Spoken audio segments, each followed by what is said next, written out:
All right. Good morning, Labor, Health, Social Services Committee. January 30th, starting at 7:30. We are missing two members who have both told me they're on their way.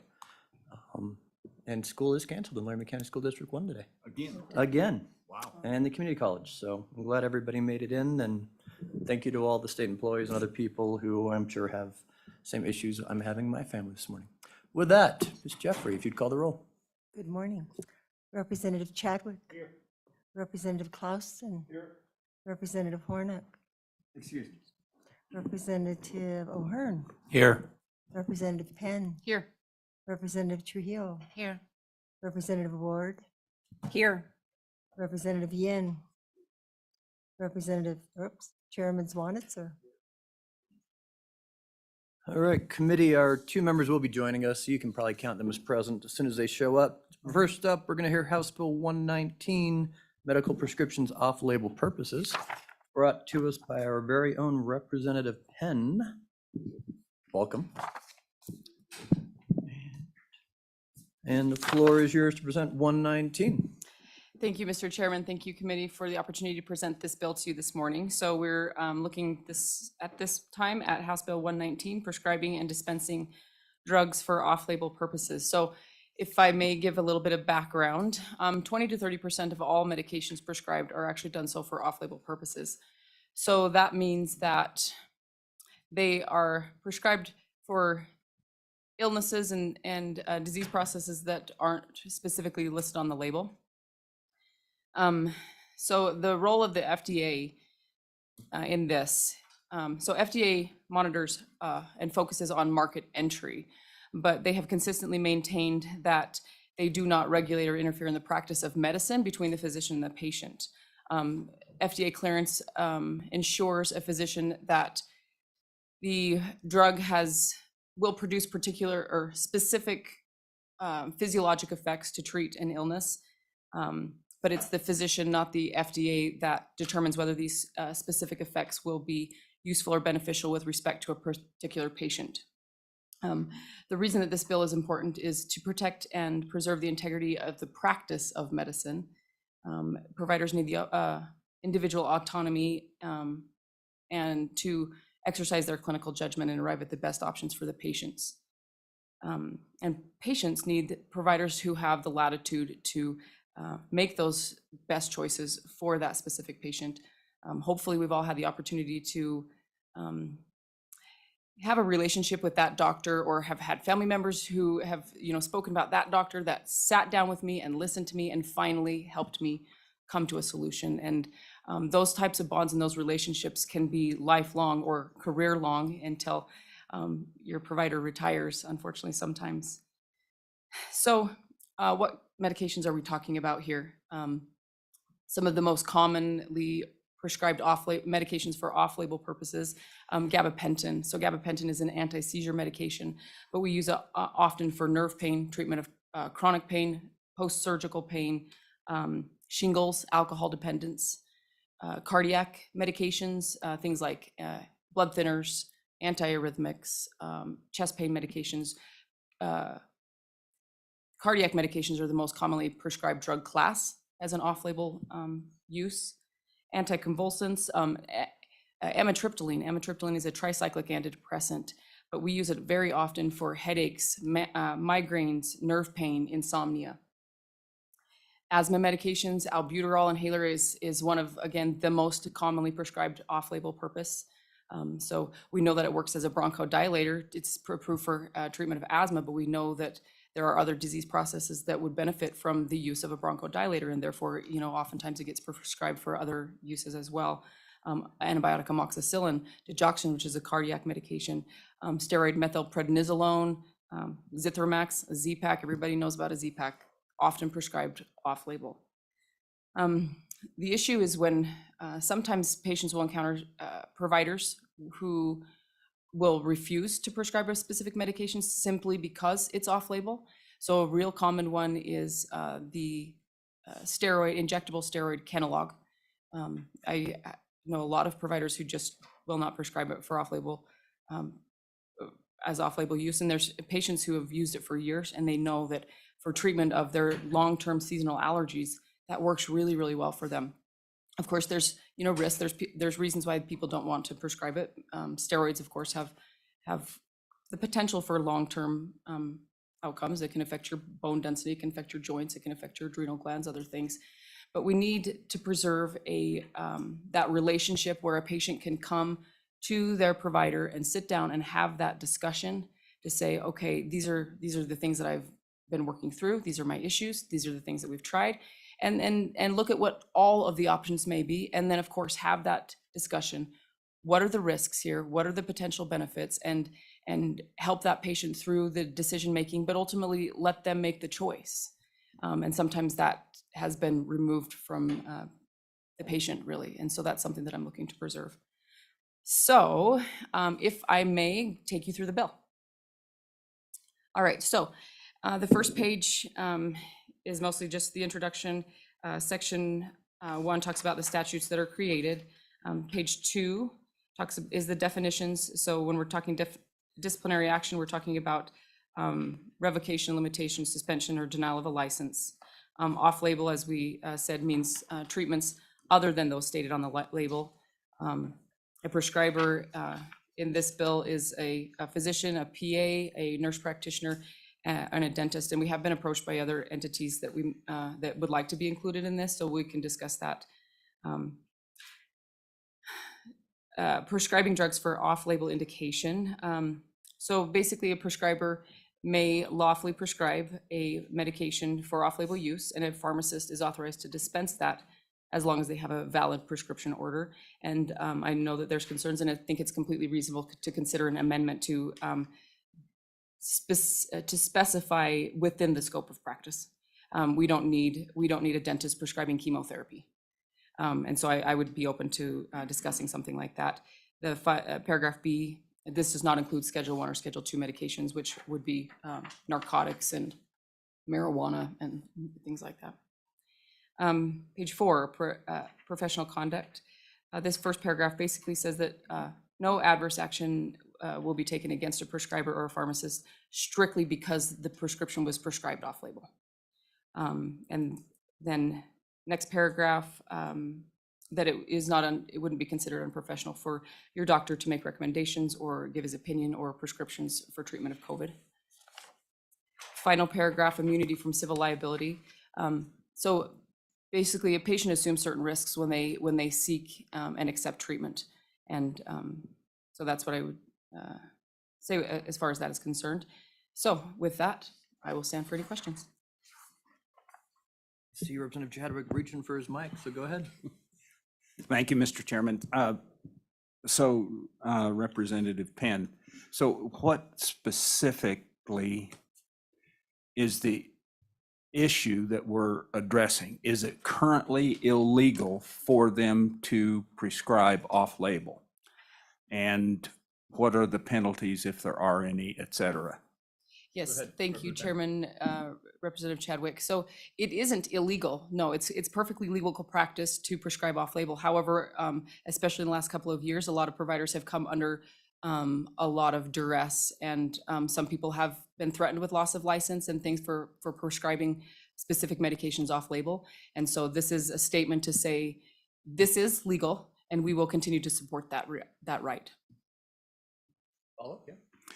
Thank you, Mr. Chairman. So you say they've been threatened, and I mean, to what extent? Was it a patient, threatening the doctor, or was it the Wyoming Medical Society? Who actually posed the threat? Yes, thank you, Go Mr. ahead, Chairman, Representative Penn. Representative Chadwick. So it's the licensing agencies that have been, there have been question or warnings. And then also some facilities have told their individual providers that you cannot prescribe these medications. And in fact, I think we'll hear testimony today that there have been some who have lost their jobs for prescribing medications for off-label purposes. And so it's not typically patients, to my understanding, but more of the governing bodies, the licensing agencies, and admin at facilities and such. Representative Clausen. Thank you, Chairman. So yesterday I talked to a physician and a pharmacist on this because it's not in my area, right? Both just more had questions on the really the licensure, how right now there are boards, if there's something someone gets a complaint on, right? The boards evaluate that. They feel like this takes away their power of the boards. So they didn't know if there was really a need for this or not. How do you see this affecting how a board, if a provider makes a bad decision, right? How do you feel like this affects the board's ability to control what's going on in our state? Representative Penn. Mr. Chairman, Representative Klauston.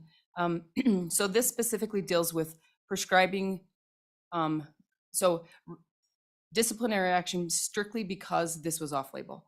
So I feel that the boards still have the leeway and the opportunity for intervention if someone is negligent, if their practice is poor. And so I think that this specifically prevents action to be taken because, so say I provide a prescription for Kenalog, the patient does well, there's no adverse outcomes. This bill would prevent someone from coming to me and saying, you can't do that. It's off label. And so I think that the boards would still have their opportunity to intervene as they currently do in situations where someone's, especially if we amend to include scope of practice, if someone's out of their scope of practice, or if someone is negligent or those types of things. Representative Yin. Thank you, Mr. Chairman, and Representative Penn, I apologize for being late. The question, so I do have a follow-up from the previous two representatives on whether there has been any disciplinary action taken by any licensing board so far. I mean, you stated examples from an employer, but has a licensing board ever disciplined a physician for, or any other practitioner from prescribing off-label currently? If you know Representative Penn, otherwise I'm sure we have people who can answer that too. Go ahead. Thank you, Mr. Chairman. Representative Yin. To my knowledge, in Wyoming, I'm not certain that there's been actual disciplinary action to the extent where someone has lost a license. As I discussed before, and you mentioned that, you know, facilities have made those decisions. But to my knowledge, I am unaware of anyone who's actually lost their license because of a licensing agency. So the one other question that I had was over the immunity from civil liability. So I take an off-label drug myself. I'm prescribed an off-label drug and I take it. My concern is, you know, the right to access to the courts on dealing with disputes is really important, I think, for having a free country just in general. And so I'm curious to understand why it's extremely important to add immunity to civil liability if, for example, a provider prescribes something off-label, but they didn't really inform me as the patient of an outcome that ended up harming me. So could you go into that, please? Thank you, Mr. Chairman. Certainly, Chairman, Representative Yin. This is put in there, I guess, more as an opportunity to help bolster this. I still fully believe that, and we all see that just because someone says that you can't sue doesn't mean that someone won't, and the courts will still handle that. They can still, you could still bring a suit, and the courts will decide if that's valid. Let me ask a question, and if you know, when you prescribe, are you required to inform them that it's an off-label use? I mean, you're a doctor, physician, you say, hey, here's a medication to treat this. Are you required to tell them the medication I'm prescribing you is not normally used for what I'm prescribing you? Thank you, Mr. Chairman. So at this point, I don't think that there is a requirement that that happen. It's certainly good medical practice. Personally, if I'm prescribing a medication that's off-label, I want to make sure that my patients understand that it's off-label, because that's part of the discussion that a responsible provider is going to have with their patients, so that they can make sure that their patient understands what it is they're getting into. I mean, hopefully people understand that anything that they put into their bodies, no matter if it's prescription or not, has risks. And as a responsible provider, I see that as a duty to the patient. And if I can have one, we have a question, Representative Ward? Go ahead, first. Thank you, Mr. Chairman. My question is, can you comment on how immunity from liability applied for vaccine manufacturers versus this law? If you'd like to, Representative Mr. Chairman, Representative Ward, let me think, make sure I understand your question. So are you saying, say it again, please. Yeah, no problem. So we're making some commentary in our questions, I think, about immunity from liability. So the last 2 years have demonstrated how vaccine manufacturers have been granted total immunity from liability. So if we're going to grant them immunity, I mean, how does that relate and apply? This is a much smaller ask. So my opinion or my question is, can you comment on that? Go ahead, Representative Penn. Thank you, Chairman, Representative Ward. So I don't know that in regards to this bill, I'm not sure I have a huge comment on that, but you're right, the drug manufacturers with regard to immunizations do have immunity from liability. I'm not specific or certain if that is criminal or civil immunity, but I understand that to be the case. And on this issue specifically, I would bring it back to the assumption of some risk when a person comes to a provider and seeks their assistance and accepts the treatment. And once again, the part of the focus of this medication or of this bill is to preserve the relationship between the patient and provider so that you can go to someone and find someone who you trust and who you can work with over time to establish that relationship, that I feel that this provider is offering me all of the options, we're discussing all of the risks. And unfortunately, we're seeing that less and less, as especially in the last couple of years, as there has been a lot more scrutiny on prescribing medications for off-label purposes. And so I fear that without some action taken, that relationship is going to be further damaged and become more rare. Okay, you have another one, Representative Yen? Maybe just one more, because we didn't talk about it much on page 4, subsection B, when it comes to including medical treatment not recommended or regulated by licensing board, Department of Health, an association, or the FDA. I mean, I guess my question is, well, the word ivermectin, is flashing bright lights in my mind. But is this kind of like the Wild West and a free-for-all that if it comes to COVID-19, a prescriber, anything they think might work doesn't have to be regulated, can kind of throw it at the wall and see what sticks, and maybe go into a little more explanation of why I shouldn't see a whole lot of flashing red lights on that? Thank you, Mr. Chairman. So, a lot happened with COVID-19, obviously. And as I mentioned before, this is the practice of medicine. And when you have a situation like we had with COVID, where we have this new thing coming at us, basically the practice of medicine is where this has the most benefit, because of course doctors have training on medications. We have training to understand, and nurse practitioners, I'm not a doctor, we have training to understand the pharmacologic effects of these medications, and that provides the ability to look at what we currently have available and make decisions on, could this drug be useful in this situation? Because when we have new diseases coming our way, we don't have always years to take to come up with treatments. And so this is actually the perfect opportunity. You mentioned ivermectin. So some people still, unfortunately, think of ivermectin as being experimental. Ivermectin has been around for years and years and years. In other countries, it's over the counter, and children and women and of all spectrum and ages take this medication. And so this is it's necessary for a provider to be able to examine what we have available, medications that are on the market, and say, let's look and see how that drug works, and let's see if it has benefit in this issue that we're trying to fix here. I mentioned albuterol earlier. We know how it works.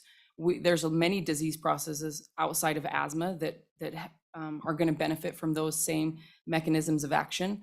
And this is what prescribers and doctors and such, this is their wheelhouse. This is what they should be allowed to do.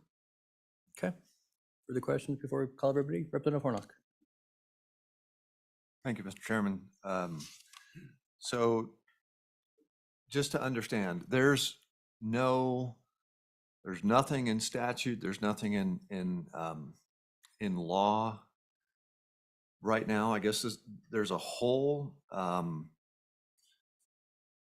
where this isn't regulated. Is that the reason for this? So you know, we've sensed a chink in the armor or something like that during the last couple of years.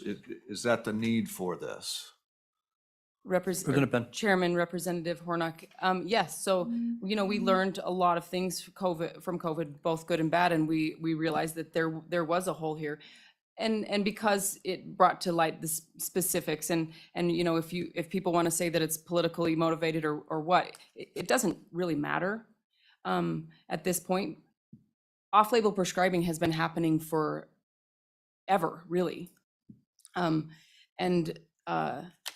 Now that we have a politically charged situation and certain medications are coming under fire, we're realizing that maybe we do need to have a little stronger protections for that practice of medicine. Okay, follow up? Yeah, thank you, Mr. Chairman.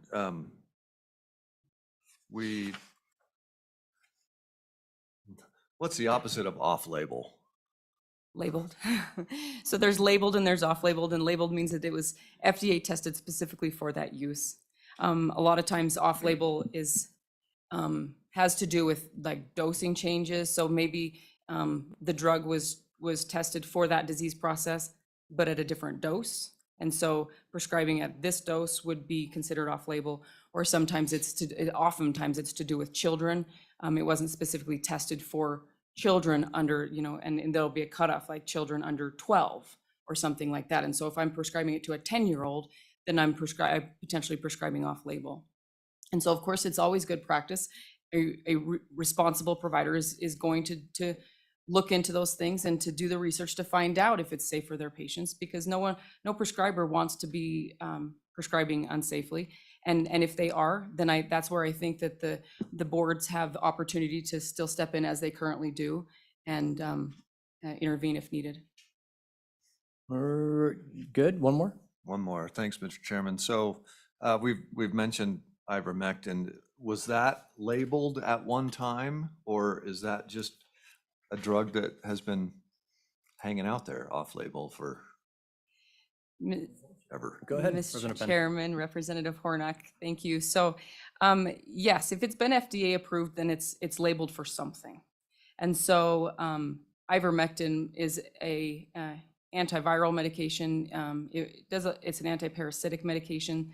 That initially was how it was labeled as an antiparasitic medication. So for those who don't know, ivermectin actually, and the discoverers of ivermectin won a Nobel Peace Prize for ivermectin because it has saved so many lives in third world countries from parasites. And so, as I mentioned before, it was something that it is something that families just take every week to prevent parasites, which is a life-saving medication. It's very safe. Children take it. Pregnant women in some situations take it. As I said, you know, middle-aged, elderly, they take it. When I prescribe medications on our electronic medical records, when I put in the name of a medication, automatically it generates what interactions. We also have input the patient's current medications that they take. It automatically inputs or populates for me if there's drug interactions from this medications that I'm considering prescribing and the medications that patient is already on. If I prescribe ivermectin, it is a rare occasion when anything pops up as an interaction. Warfarin is about the one that pops up, and warfarin interacts with almost everything. including vegetables and not just medications. And so it's a very safe medication. It's interesting that when I prescribe Zithromax, which is also, you know, something that's prescribed off-label, and for treatment of COVID would also be off-label. I mean, we haven't had time to FDA test Zithromax for treatment of COVID. So prescribing Zithromax for COVID is also off-label. But it's acceptable, or it was accepted during COVID. But when I put in a prescription for Zithromax, there's often many drug interactions. Another part of the protocol that is often used for COVID, Zithromax and Decadron or dexamethasone, and that's considered acceptable treatment of COVID. Well, when I put in Decadron and Zithromax into my electronic medical record, they come up as interacting with each other. But ivermectin doesn't. And yet ivermectin has been billed as the bad guy and the one that's untested and unsafe. Guess what? When we're dealing with a situation like COVID, there isn't anything that's tested. But we do need to consider what is current, what is safe. All right, we'll get you off the hot seat for a second. Come back and join us and hear some public comment. Any departments here? Maybe we'll get Department of Health first, if that's okay, just only because I know they have multiple bills and multiple committees today, and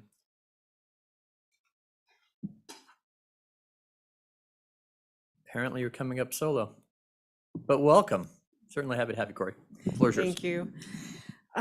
Mr. Chairman, members of the committee, my name is Corey Cooper. I am the Pharmacy Program Manager for Wyoming Medicaid and a pharmacist of 20 years. I come to today just to give you some information about what this looks like on the Medicaid side if this bill were to pass. Understanding that Medicaid is a federal-state partnership, and about 50% of our funds come from federal match, meaning we have to follow federal law in order to protect federal match on the medications that we cover.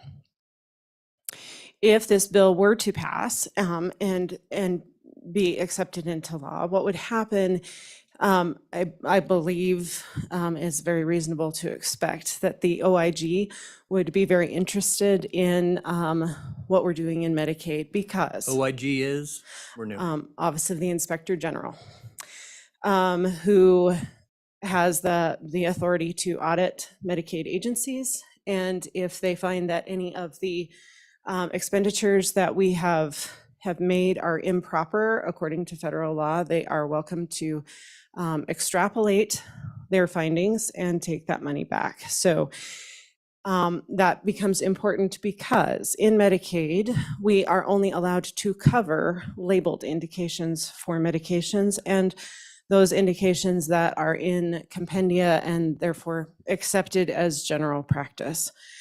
So this is where prior authorization becomes important in Medicaid. If we have medications that we know are being prescribed often off-label or not in compendia, that sort of thing, we do put prior authorization on those medications so that we can take a look at what indication they're being prescribed for. To clarify a little bit of some of the questions I heard earlier, a labeled indication, if something is on label, it means that the drug manufacturer has gone through the work of doing trials, clinical trials, to ensure that the medication is effective and safe for the indication or the disease state that is on label. Something being used off label, as was already stated by Representative Penn, is not unusual. Drugs are used off label. There is no federal law against that. But if the safety and efficacy for a particular disease state has not been shown with clinical evidence, then it is considered higher risk, and Medicaid is not allowed to cover that medication. So again, my concern is more, I have concerns as a pharmacist, but my concern in terms of Medicaid has to do with protecting our federal match and not sort of waving the red cape in front of the bull at OIG. With that, I'll stand for questions. I know that there's some nuance there, so. So I find it difficult to believe a little bit that nothing off-label right now can be reimbursed by Medicaid, even if there's a host of medications that, like Representative Penn's, it's a 12-year-old, but you give it to a 10-year-old. Is there a way then to petition the federal government and say, in this case, it's been tested, doctor approved, and we do want reimbursement, or just Right. absolute, how's that process work? Yes, Mr. Chairman, thank you for the question, and happy to clarify. So the prior authorization process is where we get to allow, because we then have looked at why the doctor is, or why the prescriber is prescribing what they're prescribing. If it's off-label, that's still consideration, but the federal government, when they come back and audit us, there's that prior authorization provides a paper trail that we have in fact looked at that prior authorization. We know that we're allowing something to be covered off-label, and we have the following reasons. For example, if it's not labeled for someone under the age of 12, but there really is no other option, and the dosing is being considered to be safe for someone younger than what the drug is labeled for, then absolutely, we can claim federal match on that. My concern with this bill is that it basically opens the floodgates and would, I can see a disconnect between what would be allowed, permitted in law by a prescriber and a pharmacist to prescribe anything off-label for any disease state, for a pharmacist to fill it, and then Medicaid asking for the prior authorization for pretty much everything, which the administrative burden on that would be very, very high. But it would make your job so much more interesting, I bet. Oh, Mr. Chairman, I have a very interesting job as it is. Representative Chadwick. Thank you, Mr. Chairman. So, Ms. Cooper,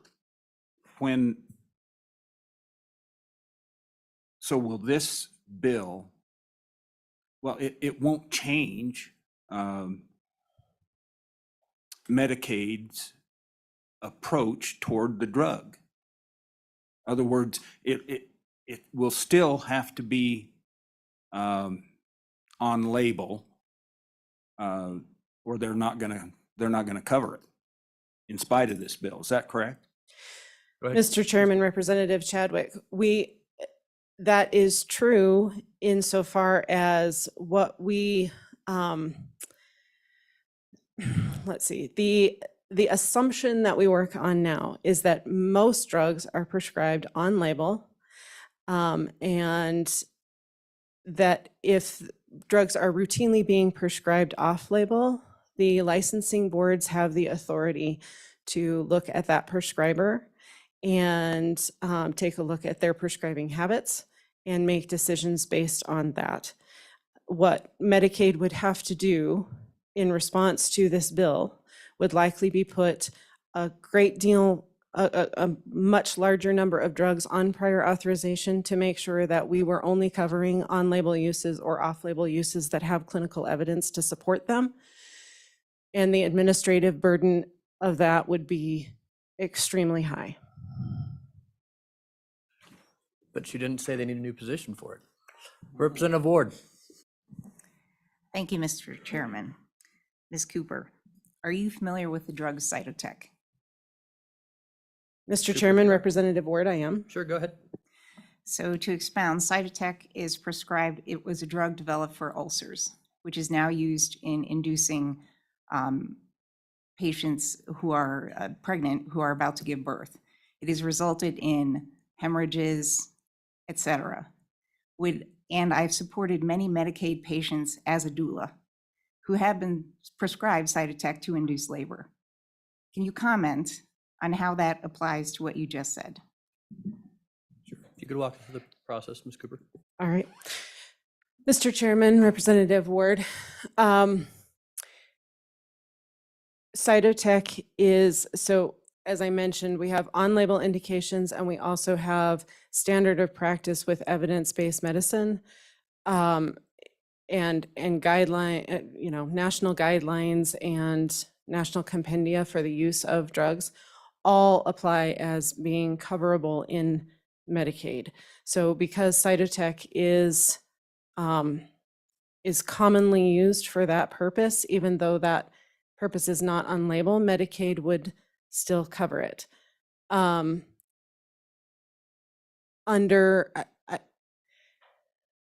I would be happy to discuss more. I don't want to give you information that you're not looking for. And so if you want to expand on your question. Sure, go ahead, Representative Ward. Thank you, Mr. Chairman. So my question is, this drug was originally developed to treat stomach ulcers. Mhm. It is being used extensively, probably at a higher rate than it's used for ulcers, to induce labor, and it is the cause of hemorrhage in women. So since Medicaid has authorized, and I know this from my experience as a doula, which is a labor support professional for the folks watching online, since I know that that off-label use has been approved, I'm struggling to understand the problem here with Medicaid, since this particular drug, Cytotec, has been extensively used off-label. So can you comment on that? And perhaps if I could add on, what is the correct process in the pre-authorization of where, is there a repository at the federal level, would you go and say, other states and other providers have used this drug off-label successfully and previously had approval for it? Is there a standard of an encyclopedia somewhere? Where do you go to say, yeah, this has been shown in other states, or we think this counts? And when do you just say there's no evidence anywhere on this one? Maybe that process. That's what I think we're asking with this question is, All right. there's got to be a way to do this on some drugs. How is it done? Mr. Chairman, Representative Ward, yes, there are, as I say, compendia such as the US Pharmacopoeia and a number of others that if a drug is used routinely in standard practice for something that is off-label, it becomes something that is coverable by Medicaid. So in the case of Cytotec, because it is used widely, as you say, off-label, the compendia all contain it, guidelines, practice guidelines contain it as something that can be used, and therefore Medicaid can cover it. The federal government doesn't come back on us for every Cytotec prescription that we cover.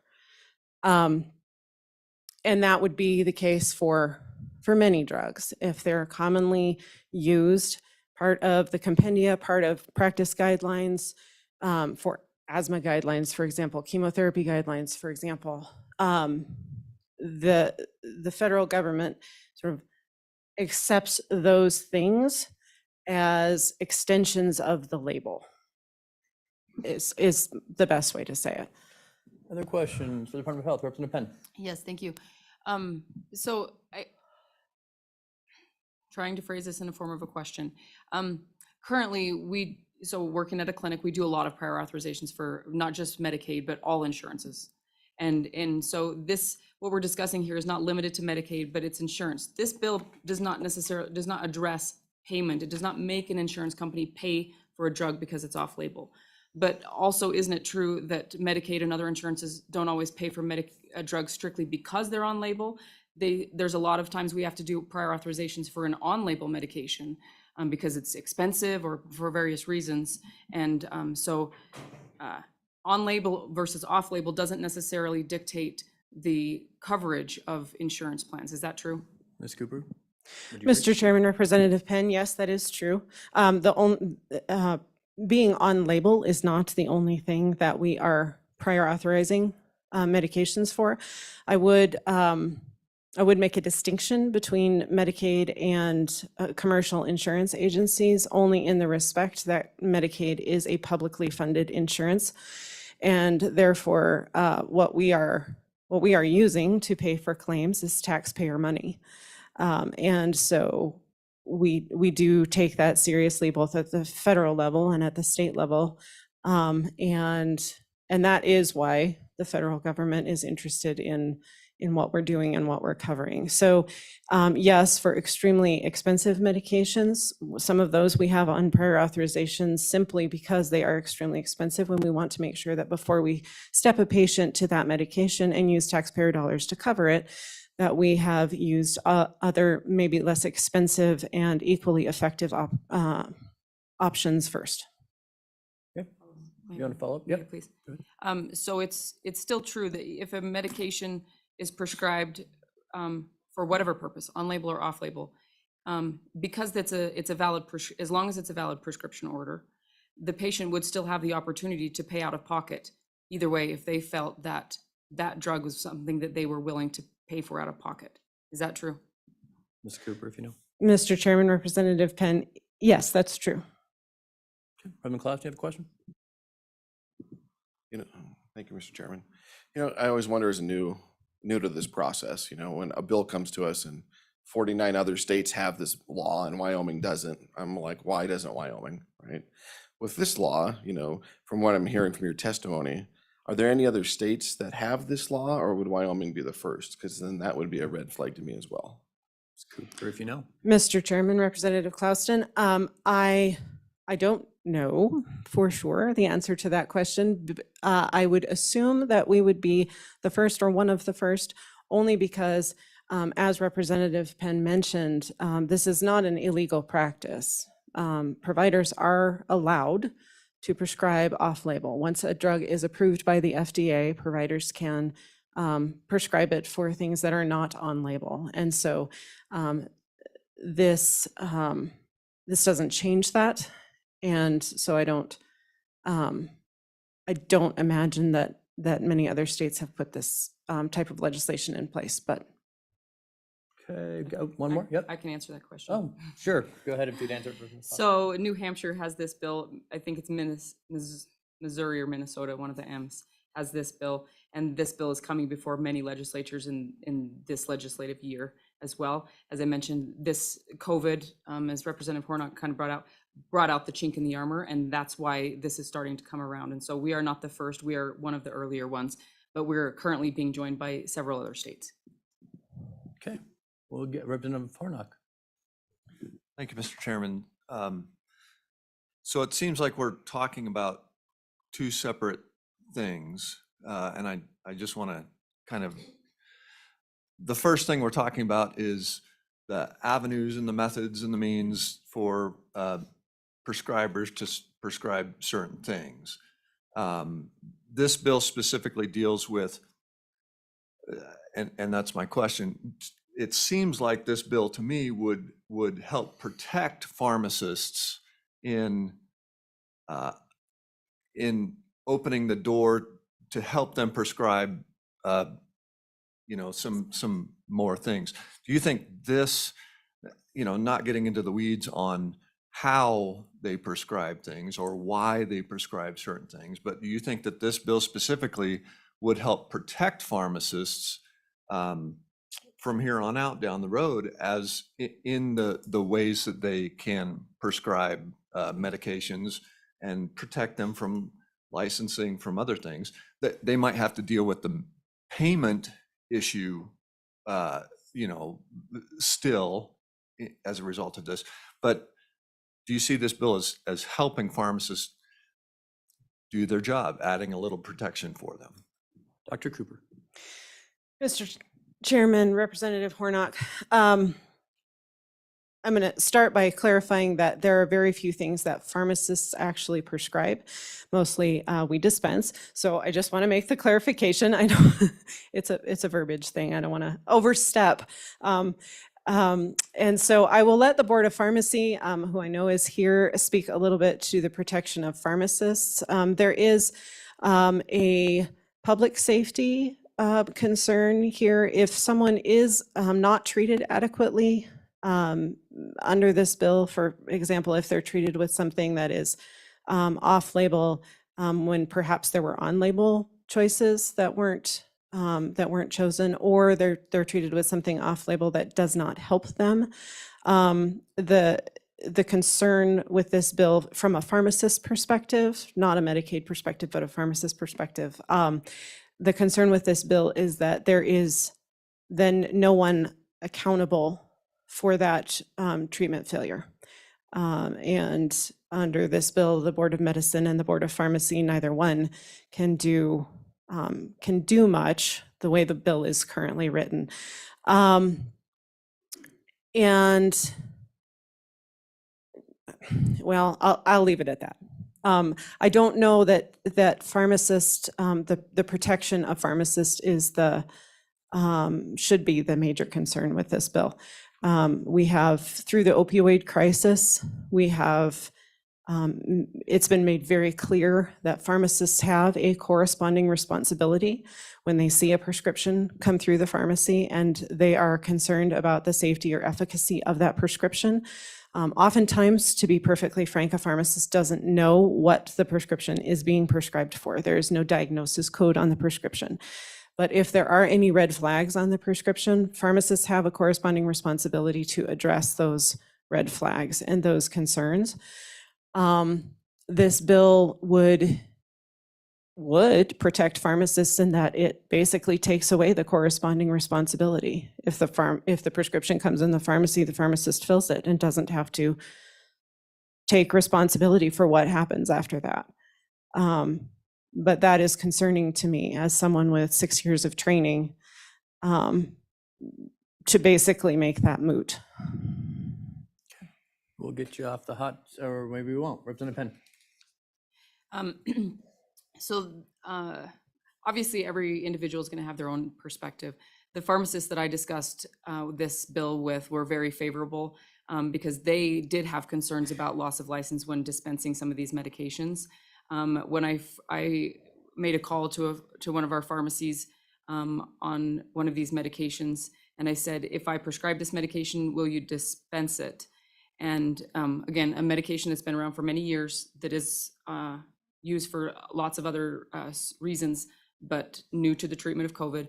And I was told by that pharmacist, not only will I not dispense it, but I will be required to report you to the Board of Pharmacy, the Wyoming Board of Pharmacy.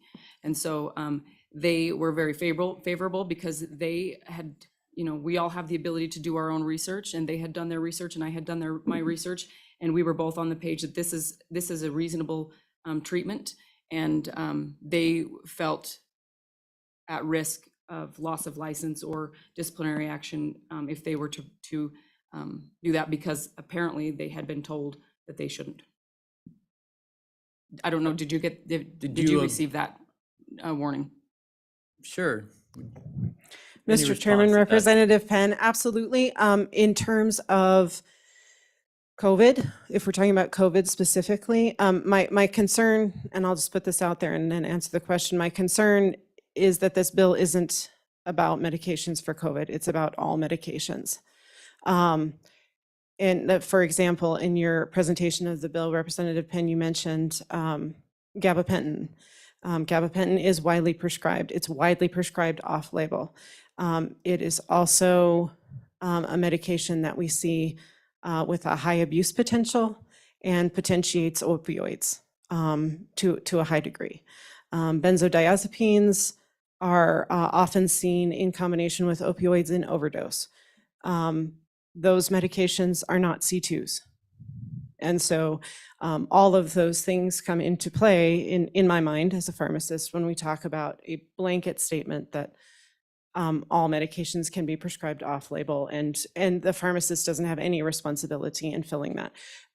In response, direct response to your question, yes, absolutely, we saw that with COVID. We saw the statements from not only the Wyoming Board of Pharmacy and the Wyoming Board of Medicine, but at a national level too, statements from AMA and other national organizations that basically said there's no clinical evidence for ivermectin or hydroxychloroquine in COVID-19.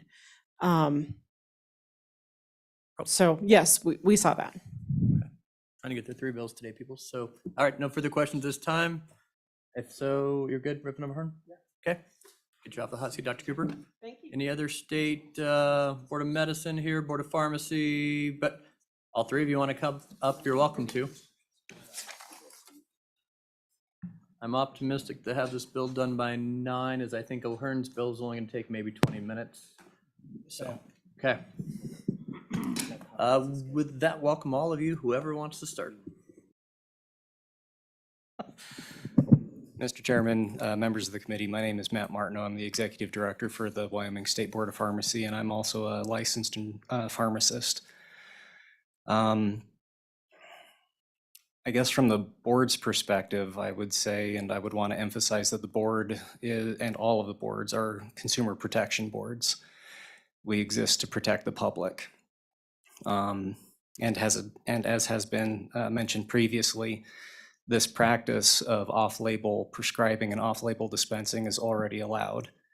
Wyoming State Board of Pharmacy has never done disciplinary action against a pharmacist, to my knowledge, for solely some sort of action related to only an off-label dispensing that had occurred.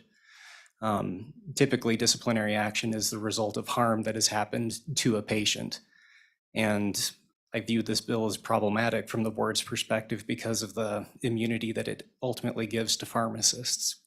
As Corey Cooper mentioned, removing that responsibility becomes problematic. And as a practicing pharmacist, I would probably look at this bill as weakening my practice because it puts me in a position where I already don't know enough about what it's being prescribed for. And if I have concerns and if I try to call and contact the prescriber to get those addressed, I would likely be told to shut up and fill the prescription. So again, as a practicing pharmacist, I view this as problematic because I would view myself as being in a position where I might have information that by dispensing this, I might actually be hurting my patient. And from the board's perspective, I would view this as problematic because it doesn't allow individuals to be held accountable when harm has happened to a patient. Questions for the Board of Pharmacy or from the board? Thank you, Mr. Chairman. Have you filled a prescription for the drug Cytotec for the off-label use of inducing labor? Mr. Chairman, Representative Ward, every prescription for Cytotec that I ever dispensed never had an indication on it. So I ultimately do not know what it was being prescribed for. Follow-up? Yes, but you said that it's part of the job of a pharmacist to know what is being prescribed for. So I'm surprised to find that you didn't know what it was being prescribed for. Are you sure? Chairman Zwanitzer, Representative Ward, that's part of the education that Corey Cooper mentioned. The Doctor of Pharmacy program is a 6-year program, and it's extensive in pharmacology, the uses of these medications, what are the approved uses, what are the common off-label uses. But ultimately, at the end of the day, an indication is not a required element to constitute a valid prescription.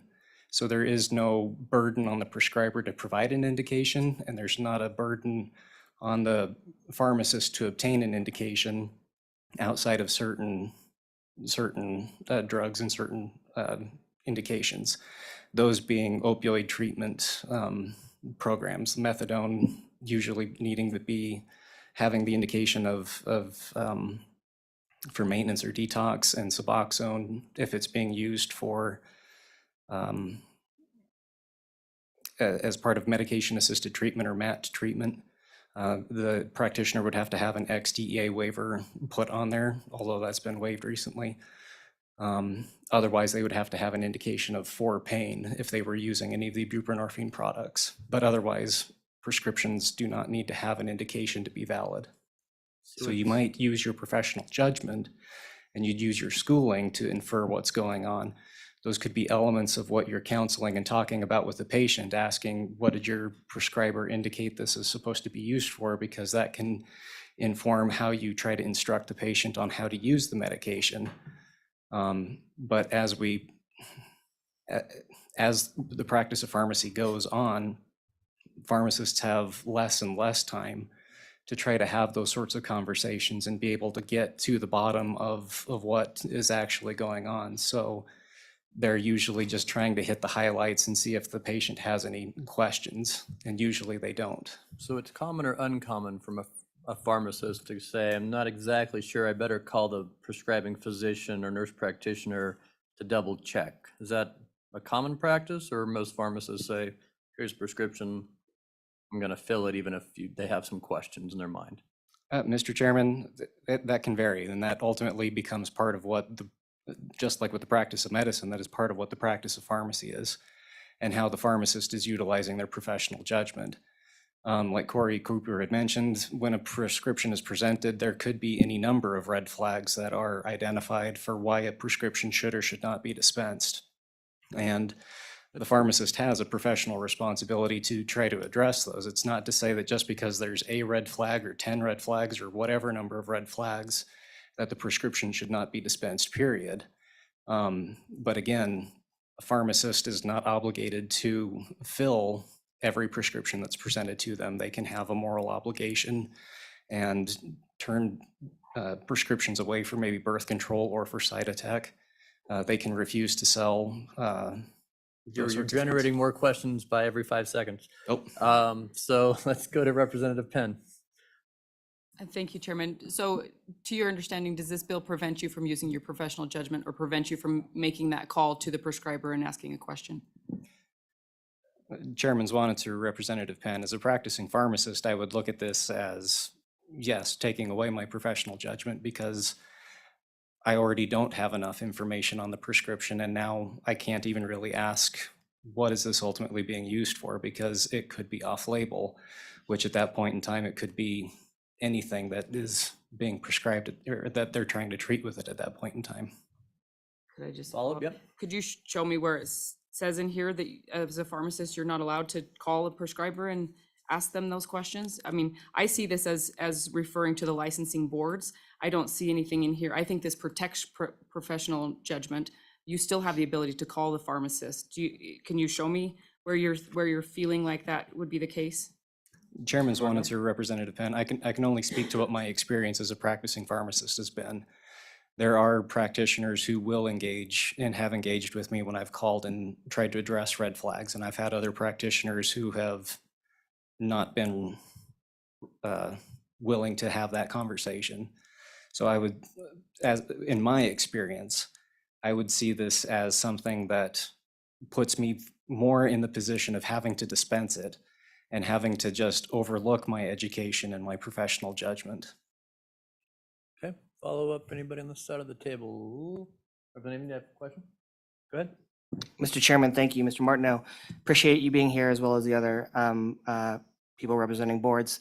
So, I think a big issue with me is that we have notwithstanding any law to the contrary on many of these subsections. So it does make it really broad. So let's say a pharmacist has received a couple of prescriptions for 40-somethings, but they came from a pediatrician and they were for ketamine, which is Schedule 3, not Schedule 1 or 2. If this bill were to pass, would the pharmacist have any recourse with any of the licensing boards to report that physician? Or would any of the boards be able to do anything if that were to pass? Chairman Zwanitzer, Representative Yin, I'll let my counterparts from their respective boards speak to what their boards would be able to do. And I guess to clarify, there was a previous statement about someone feeling like they would have to report a practitioner to the Board of Pharmacy. The Board of Pharmacy only regulates the practice of pharmacy. We wouldn't be able to investigate or do anything against a practitioner. So I don't know if that's just, again, that misunderstanding of what ends up what a person has to do and what their corresponding responsibility ultimately looks like. But yeah, if someone, it becomes a difficult thing to answer since everyone's professional judgment is different in terms of what they would or wouldn't do. There would be some who would probably just continue to fill and maybe dispense any prescription regardless of red flags that are being identified. There might be others who continue to feel that moral responsibility to do something when they know that their education is saying there's something that has to be addressed here, that I shouldn't do this. And they've tried to resolve that with the practitioner and gotten nowhere. And so then they might wonder, where do they go next? In which case, if this bill were to go through, if my understanding of the bill is correct and how it limits the Board of Pharmacy's ability to do anything against a pharmacist who fills a prescription who should have known that by the act of filling it, it harms the patient. I don't know. I would imagine that my counterparts at the other boards might see it in a similar light, but I'll defer to them. You want to jump to the other boards? Anybody other questions for pharmacists? Okay, we'll just go down the line. Welcome. Lori Hart from the Wyoming State Board of Nursing. Representative Penn, I applaud the idea of this bill. I am a dual certified nurse practitioner in women's health and psych, and I will say a large amount of my practice is off-label. I'll give you an example of this weekend. I saw somebody with a severe anxiety disorder who also has a substance use disorder. And so I needed to creatively come up with something that was going to take care of the anxiety pretty quickly, but was not going to be a substance like a benzo. And so I chose to use Inderal, which is an FDA-approved medication. It's FDA-approved to treat blood pressure, not anxiety. But we also know through a lot of evidence-based research, the cause of anxiety largely is adrenaline and noradrenaline. And this drug dampens those effects and so is very effective for anxiety in many cases.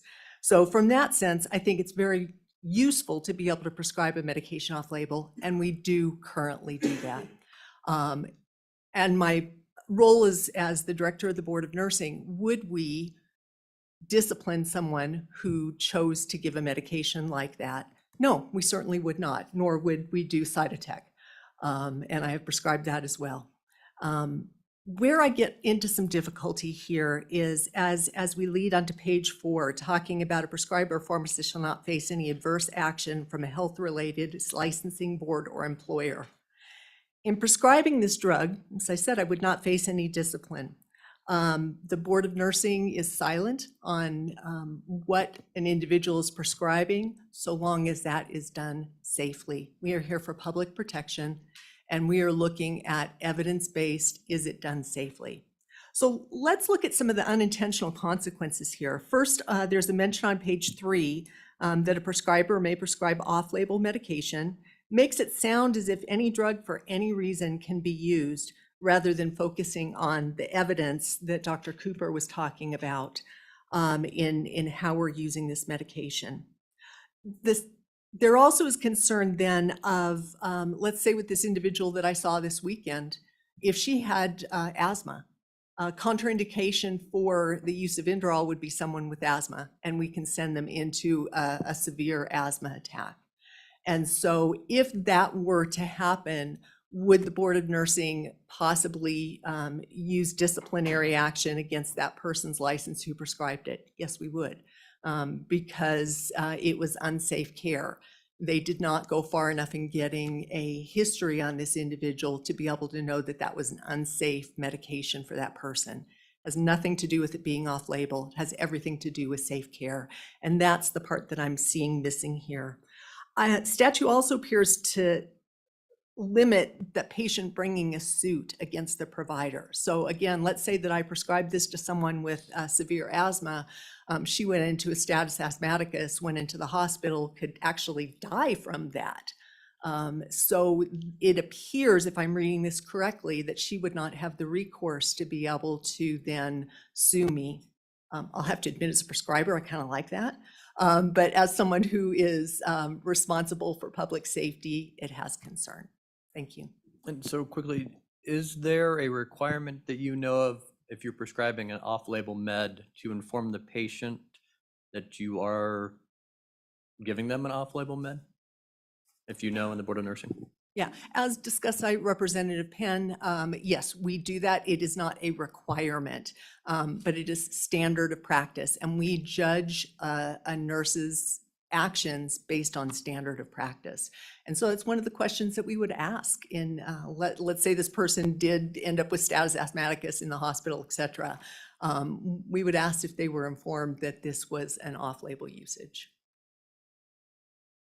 And okay, so maybe I'm not, and if they said no, they weren't informed, then you might have a greater degree of going after that person's license. Or if they say, yeah, I was informed it was off-label and I still took the risk, I'm still ultimately getting back to civil liability here. If they're not liable for their actions at all, where in the code, it's in the professional kind of ethics, I understand, but it's nowhere in law that they're required, federal or state, to say, we are prescribing you an off-label medication normally used for this, but we're treating you. That's where I'm going. Help me get there if that's, and if there is nothing, that's fine. I'm just trying to figure out where that protection lies. Yeah, there is nothing. What we share with a patient is really intended to give them as much information as we can on that medication. And it generally includes why we're giving it. If we're choosing an alternative medication, why we might be choosing that versus a benzodiazepine, which is well recognized in treating anxiety. Go ahead, Reverend Trio. As a nurse practitioner, have you prescribed and given a COVID shot? Go ahead. No, ma'am, I have not. Do you believe that there's enough evidence-based safety for those that have prescribed and given the COVID shot? Go ahead. Speaking as the director for the Board of Nursing, we certainly are not providing disciplinary action either way. So I don't know if that answers that question, but it's not something, it is not something that we have disciplined someone for choosing to administer that or not choosing to administer that. ahead. I just wanted to know if there was enough evidence-based safety to prescribe that medication to people, or that. The immunization yeah. shot? I guess in your professional opinion as a Board of Nursing, do you agree that there is enough scientific data out there right now for people to feel comfortable?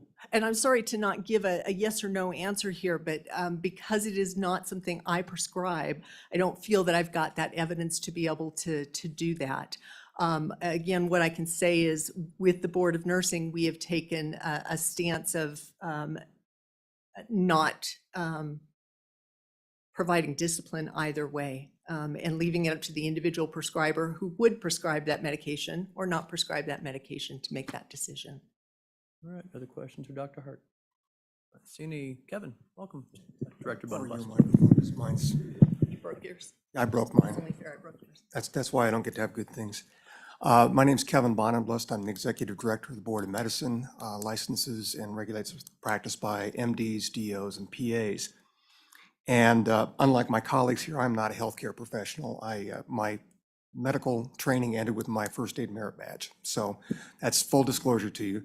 But my problem is that I'm also a recovering attorney, and that's where I'm coming into some serious problems with the bill and how it's drafted.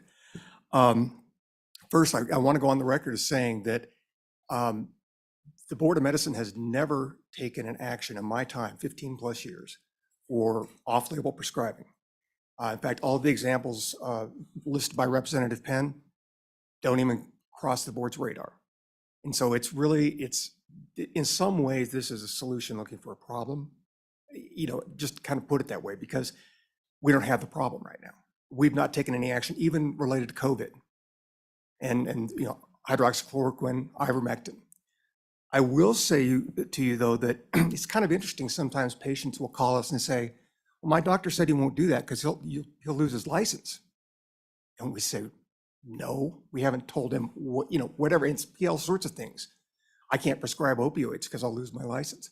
So just understand that sometimes that is an excuse given, and I understand it. It's hard to say no to a patient, but understand that does happen on occasion. I guess my biggest concern with the bill is the notwithstanding any law to the contrary. And those of us who are attorneys or recovering attorneys hate that word notwithstanding because it complicates everything. The best thing you can do is strike that word notwithstanding and put in spite of. So what this says is in spite of any law to the contrary, a prescriber shall not face any adverse action, et cetera, et cetera. And there's no exclusions. So it says any law out there, even if they're breaching it, you can't take an action on their license, period. Now, there's an additional sentence, any action taken by a prescriber or pharmacist authorized under this article shall not be considered professional misconduct. That's kind of the big catch-all in licensing, is professional misconduct. But I will tell you that the way the Medical Practice Act is worded, there are a lot of things that fall under unprofessional conduct that you want to make sure are happening here. For instance, or aren't happening, I should say. For instance, an example of what's under unprofessional conduct, failure to conform to the applicable standard of care. Prescriber gets a pass on that in the Medical Practice Act then with this language here. Willful or careless disregard for the health, welfare, or safety of a patient. You can't enforce that then because of this language. And I think the most important one, and Representative Penn made a great point of saying there really needs to be informed consent. And a lot of times that's where our complaints come in and where the beef is. But under unprofessional conduct, it says, except in emergency situations where the consent of the patient or their legally designated representative cannot be reasonably obtained, assisting in the care or treatment of a patient without the consent of the patient, the attending physician, or the patient's legal representative. So what that's saying is you don't have to get full informed consent. You don't have to tell them all the ramifications. And if somebody does that, prescribes off label, there's a bad outcome, the Board of Medicine would have zero recourse in this. So I understand where you're coming from, but first off, there is, to quote a famous American, there's no there. We've not been doing any prosecutions on that. No licenses have been affected. And so anyway, I just think this creates more problems than it addresses. So when you say you've taken no actions, have you done investigations and then that warranted no final action? I know there's a fine line there. Have you had complaints where the board has investigated and then taken no action, and how common is that? Yeah, Mr. Chairman, the board is required anything that comes in the nature of a complaint, it needs to investigate. And the lens it always looks at it through is, if what is alleged were proven true, would this be a violation of the Medical Practice Act? As soon as that answer is no, the board's out because it has no jurisdiction. So in the case of, for instance, we've gotten more of was actually patients saying, my doctor told me not to get the COVID vaccine or something like that. We're saying the doctor's exercising his or her best judgment.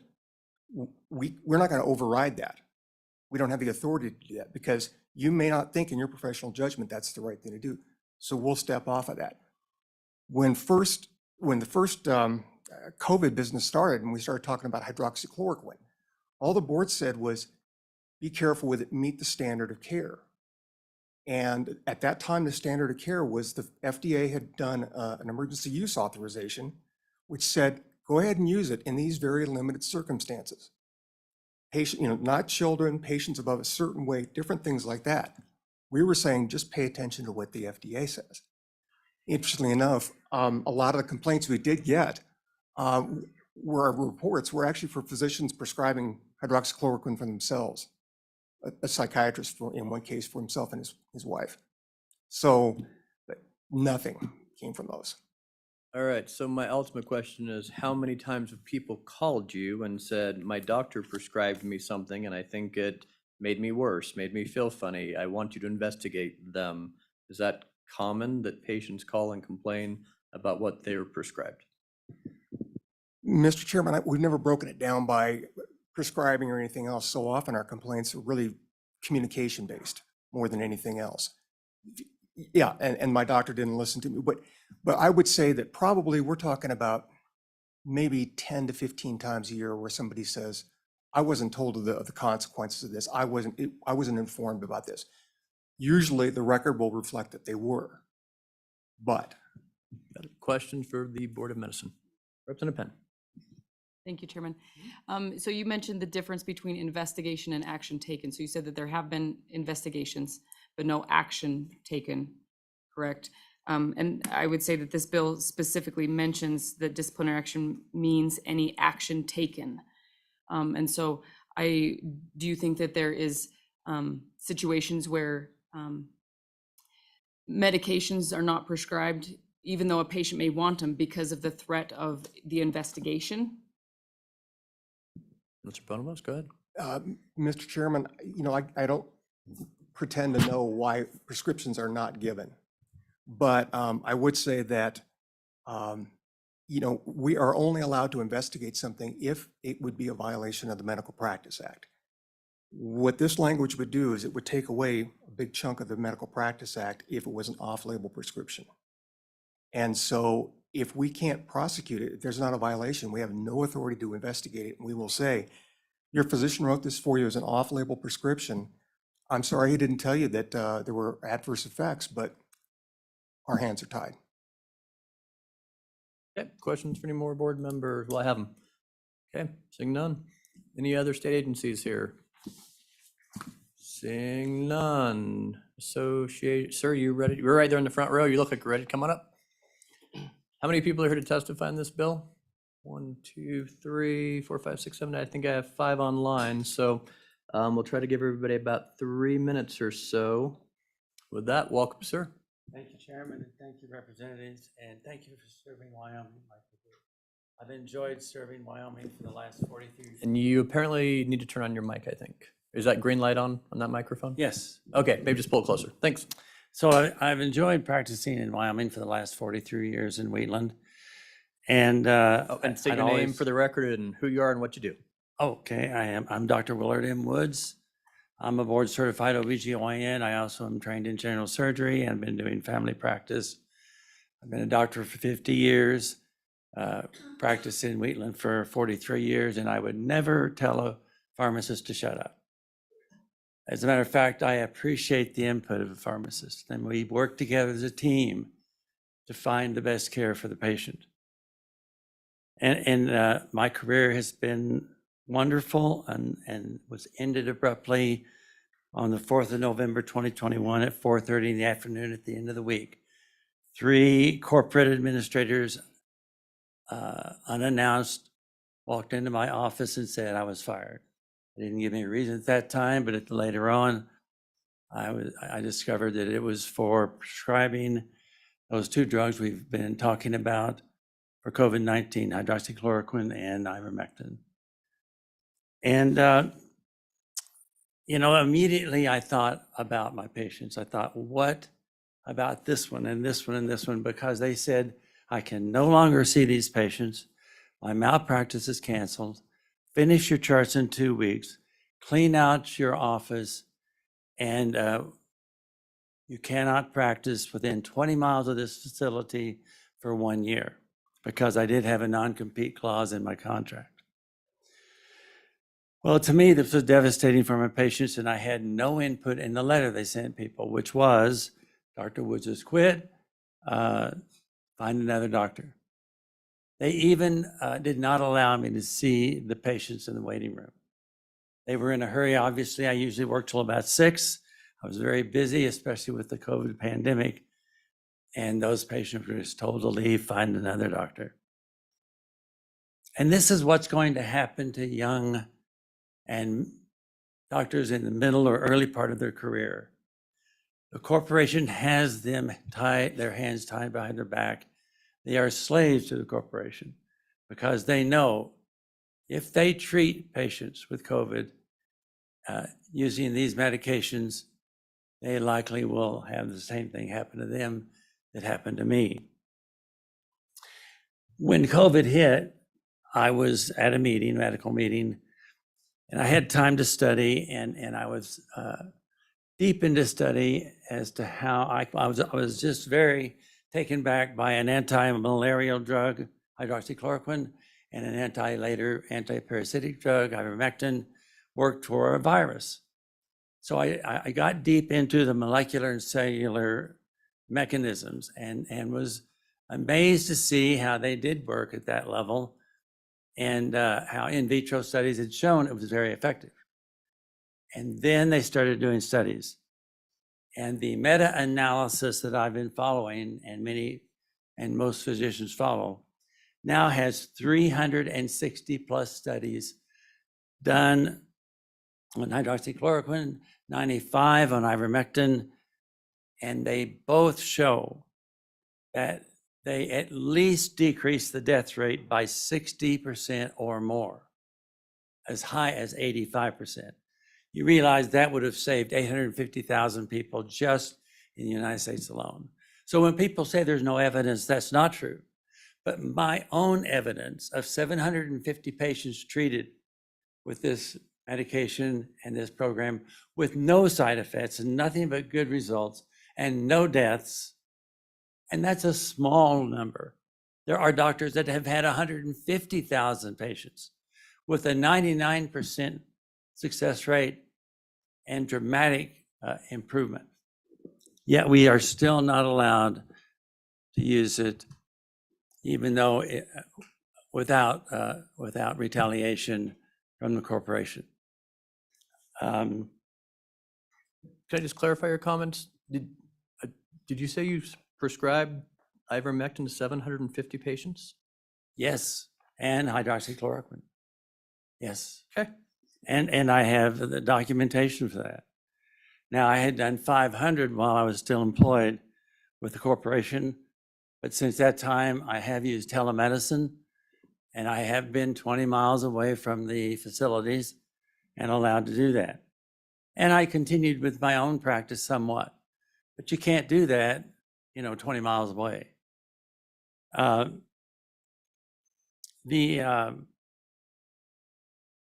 And I did do a podcast about a year ago, and I invite all of you to listen to that podcast if you want to know how to get to it.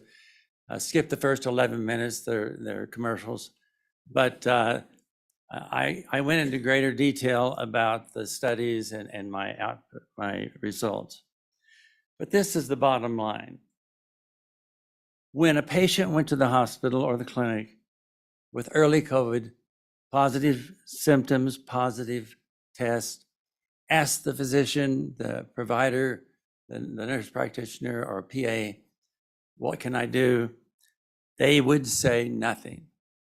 They would say, take some Tylenol for the headache, go home, isolate yourself, lots of fluids, and come back when you get sicker.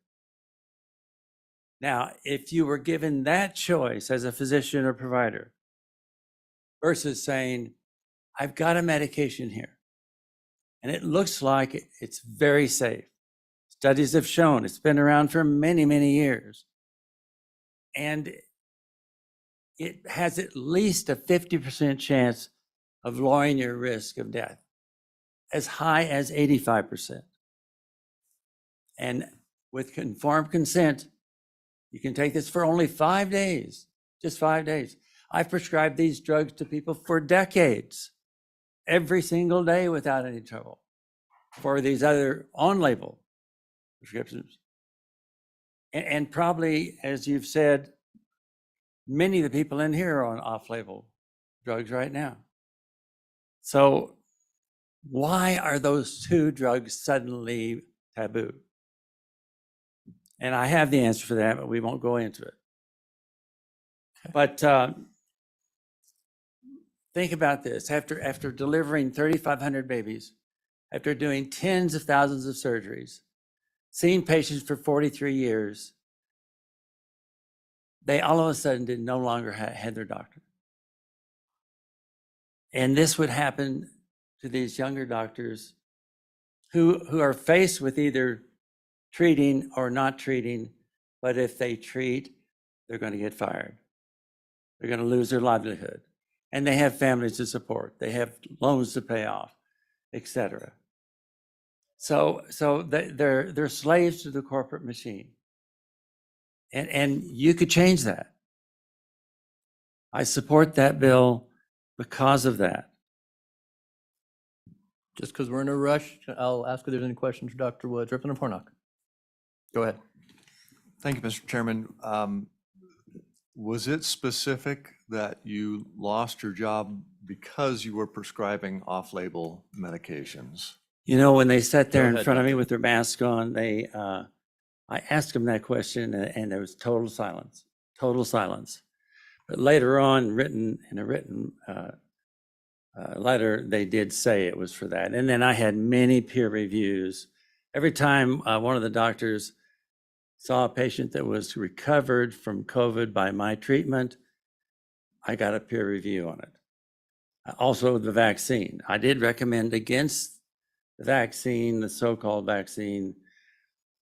When a patient had natural immunity, I said, you should not get another vaccine. You have natural immunity based on a test that we could run for antibodies. And because I had seen many people do that and get very sick from it. So that was, again, observational data. And observational data, like my testimony of my 750 patients and the other doctor's testimony listed in the meta-analysis of 150,000 patients, that's just as accurate as any randomized double-blind controlled study. That's how we learn how to use drugs, from our experience when they're off-label. President Yuen, question? Thank you, Mr. Chairman. Dr. Woods, appreciate your testimony and your service to the community of Wheatland. So I guess I understand the concern when we're talking about some disciplinary action from an employer, specifically an employer, over your use of drugs that frankly have a relatively low risk of adverse effect compared to many of the other drugs that can be prescribed. But my concern with the bill is that it also prevents patients from having any recourse for any drug that isn't Schedule I and Schedule II. So as you know, there are drugs that are more dangerous than hydroxychloroquine or ivermectin. But if you're a patient and you're harmed by a doctor who prescribed something off-label and didn't really educate the patient about the risks around that, as a patient, you have no recourse. You have no recourse through the licensing board, and you have no civil liability recourse through the court system. So I guess, do you see any concern with the broadness of the bill applying to all drugs outside of those two drugs that cause you to lose your employership, but also the fact that a patient has no recourse versus, I think when it comes to labor and employment, I feel very differently, but when it comes to a patient and a doctor and having no recourse as a patient, I think there's a concern there. Do you share that concern, or do you have no concerns around that? Well, now you're talking about standard of care and patient consent and informed consent. And they should all have informed consent. I discuss these drugs with people at length, just like I have with you. I show them the studies. I even say, look up the meta-analysis yourself. Don't use Google. You should probably use a search engine like DuckDuckGo or Brave or one that's independent of the big tech, because they will hide those international studies. But I let them look at that. IVMmeta.com, HCQmeta.com, C19study.com. Those are all easy to look up. Look them up yourself. All those things I quoted are from those studies, and there are other meta-analyses that are very favorable toward these drugs.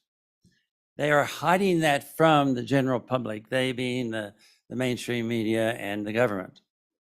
And as far as harm done by prescribing other off-label drugs, we can make this more specific to those two drugs.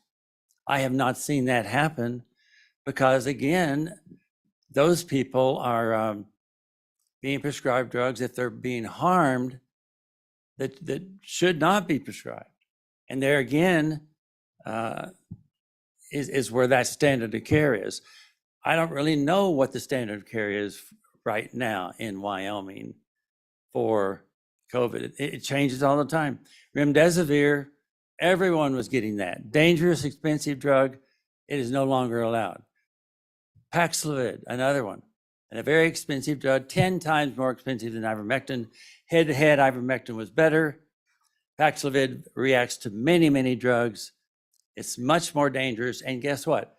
The only studies done, which is just a handful, was only by the manufacturer, and they will not allow independent studies.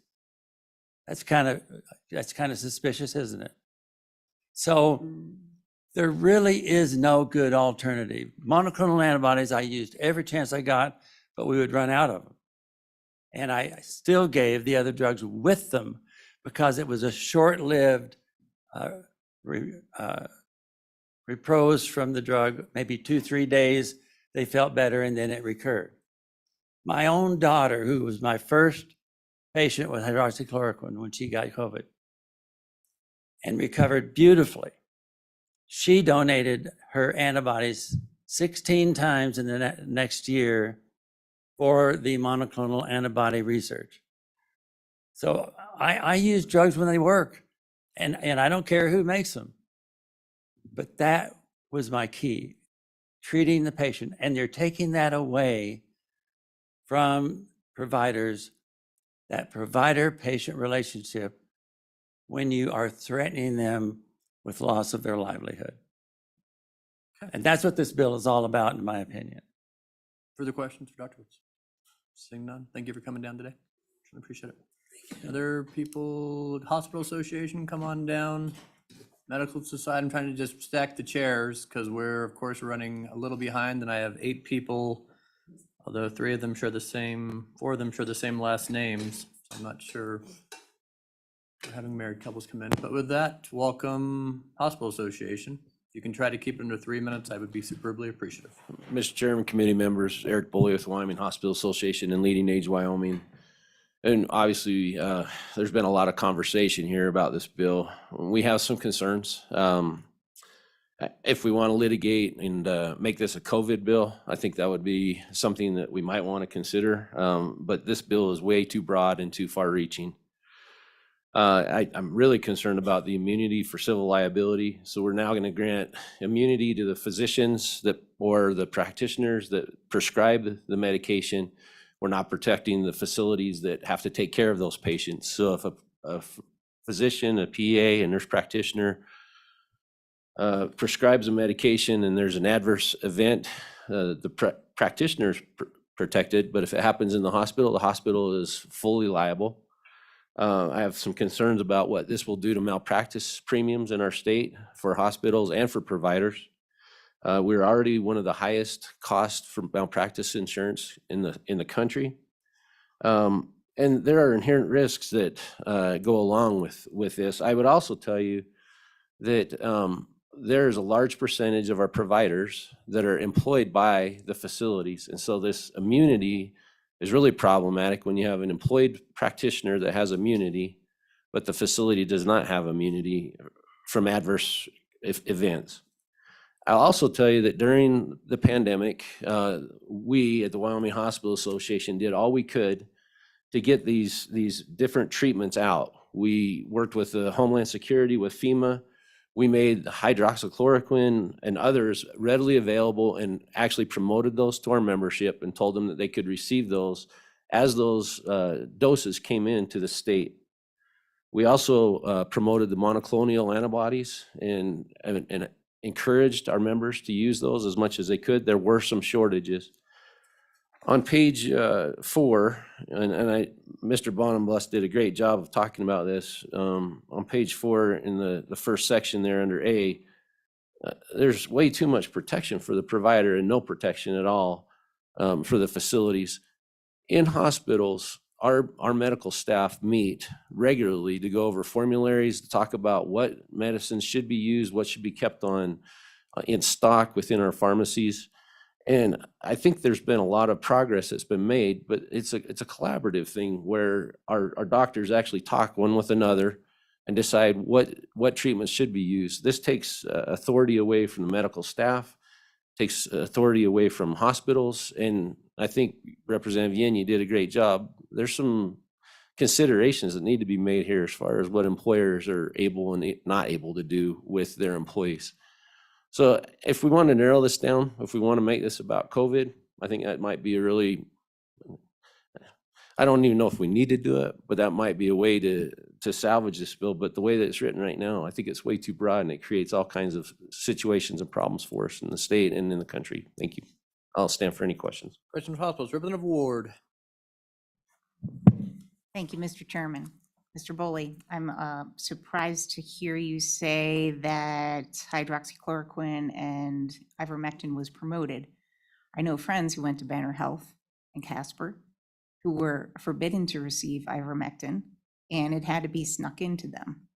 So can you comment on that? I'm confused by your testimony. No Mr. comment on anybody sneaking anything into a hospital, but at least in the first part of the question. Mr. Chairman, Representative Ward, my statement is that as a hospital association, we promoted those and we made it readily available to our members. Whether they decided to use it or not had nothing to do with us, but from an association perspective, we made sure that everyone was informed that those doses were readily available and they could get those through the Department of Health and through the Homeland Security. Okay, further questions? Seeing none. Ms. Bush, welcome. Good morning, Mr. Chairman, members of the committee. Sheila Bush with the Wyoming Medical Society. We put this bill out to our full membership on a platform wherein any member of the medical society can provide comment or opinion. It was unanimously decided that we should oppose the bill for all of the reasons that you've heard this morning. What I want to touch on with you is the value of the profession being able to police itself. So in medicine, physicians take seriously the ability to ensure that their peers are meeting the standard of care and practicing medicine the way that they should. This bill, as we read it, removes the ability for members of the profession to police themselves and to regulate. In Wyoming, that happens through the Board of Medicine. And often, to Representative Yin's point, that happens when a patient is harmed and they access a legal remedy through the courts, through the civil liability piece. This bill removes all of that. Again, it is not just COVID-19 specific. This goes into any medication prescribed off-label. And as was discussed earlier, that's 1 in 5 prescriptions in the United States that's prescribed off-label. And so with the passage of this bill, you have provided a great and very broad level of immunity to any prescriber who could do harm. It's unusual for the medical society to be on this side of an argument. Often we're seeking remedies that would address the tort reform climate here. And so it is unusual. But I would beg you and urge you to resist this. It goes too far. And that ability for the profession to regulate itself, any physician who makes a medical decision, whether it's prescribing or in the practice of their clinic, knows that they're going to be held accountable to a jury of their peers if ever called into question. So any physician in any medical decision that they can make, whether that's prescribing or a treatment plan, is always in their mind knowing that they need to be able to defend that action. They need to be able to uphold the decision they made with the evidence, with peer-reviewed studies, with their training, with recommendations from their national specialty societies. Medicine moves quickly. In the state of Wyoming, we have through time resisted being overly prescriptive about medical practice in statute. We intentionally leave that to the boards. Those boards are comprised of physicians who are appointed to serve on those boards and they hold each other accountable.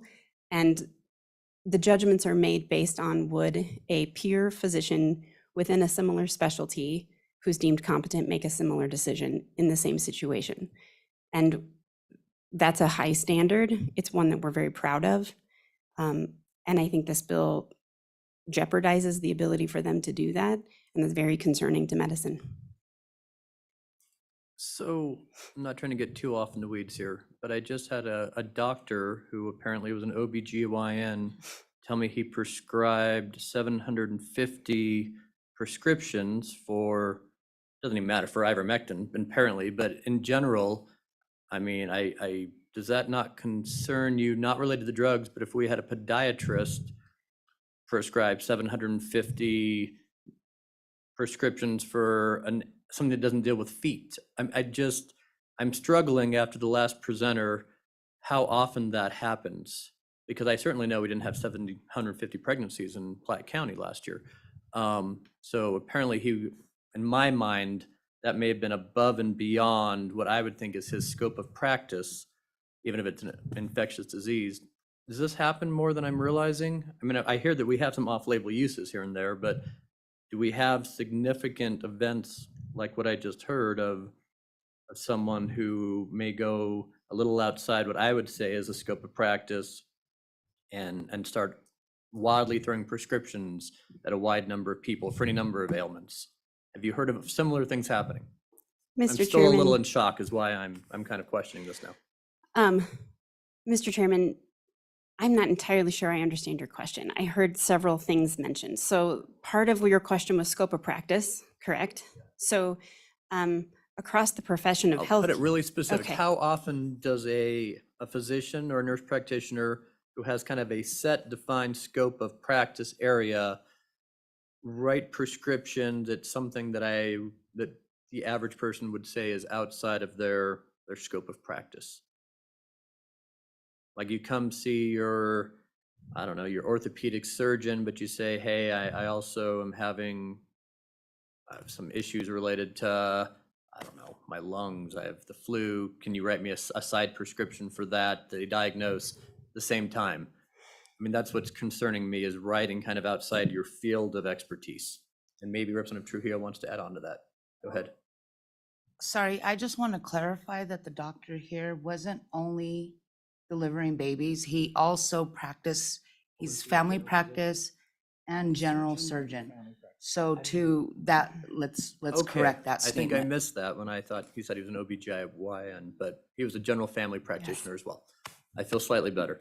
But so back to, how often do people prescribe outside of what I would consider their realm of expertise? Mr. Chairman, I can't speak to how often a physician of one specialty maybe prescribes a medication outside of what we would, among sort of laymen, consider their area of specialty. Medicine's very complicated. I think this is just a perfect example of when government should not be involved in the regulation and oversight in that specific way. And so outside of their scope, I don't know. We don't dictate scope of practice in statute or in the Medical Practice Act. There are multiple layers that regulate medicine. And so you have the top layer here at the statute level, which is a little more vague. Under that, you have the Board of Medicine and the Medical Practice Act, which is slightly more specific. And then, or I guess quite a bit more specific. And then under that, you have the credentialing process, you have the board licensing process, the testing that physicians do to be able to hold themselves out as specialists within any specialty or field of medicine. So when we give you a license, we trust that you're an expert in your field and give you some wide latitude based on all the credentialing and training. It's kind of without legal. Mr. Chairman, yes.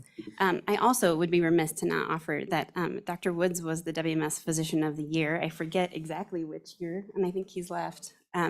But is a very proud member, or used to be, I guess, I don't know if he is right now, but he was our Physician of the Year and celebrated as such during my tenure, so at least within the last 20 years. And I think delivered at the time like half of Wheatland. So I think that's amazing. I do want to make sure my comments are specific to the Medical Society seeks to protect and promote the profession of medicine. And often you will find us wanting to defend the rights of medicine, to give physicians the autonomy and the ability to practice, much to what Representative Penn spoke to in her introductory comments, could be my comments through the last 17 years in front of this body.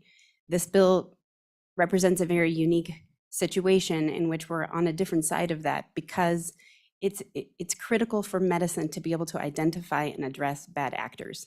And any effort made to eliminate that opportunity for them to identify a peer and have some course of action, whether through the boards or anything else, their employer through the credentialing process, to strip that away from medicine is a real problem, and we think jeopardizes the profession in its entirety.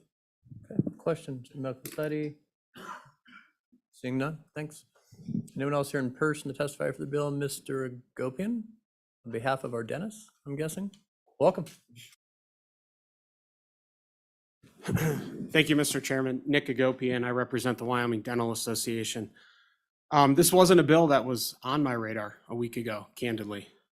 But then I look at top of page 3, starting in line 2, we're included in this bill. And we're in the dental community, or the dentists of the state are included in this because they are licensed by the Board of Pharmacy. I walked into the room expecting maybe there was going to be an amendment brought by somebody, potentially looking at page 3, I guess it'd be 33-1-402A, defining scope of practice or limiting the off-label use to scope of practice. If that were the case, we would support it.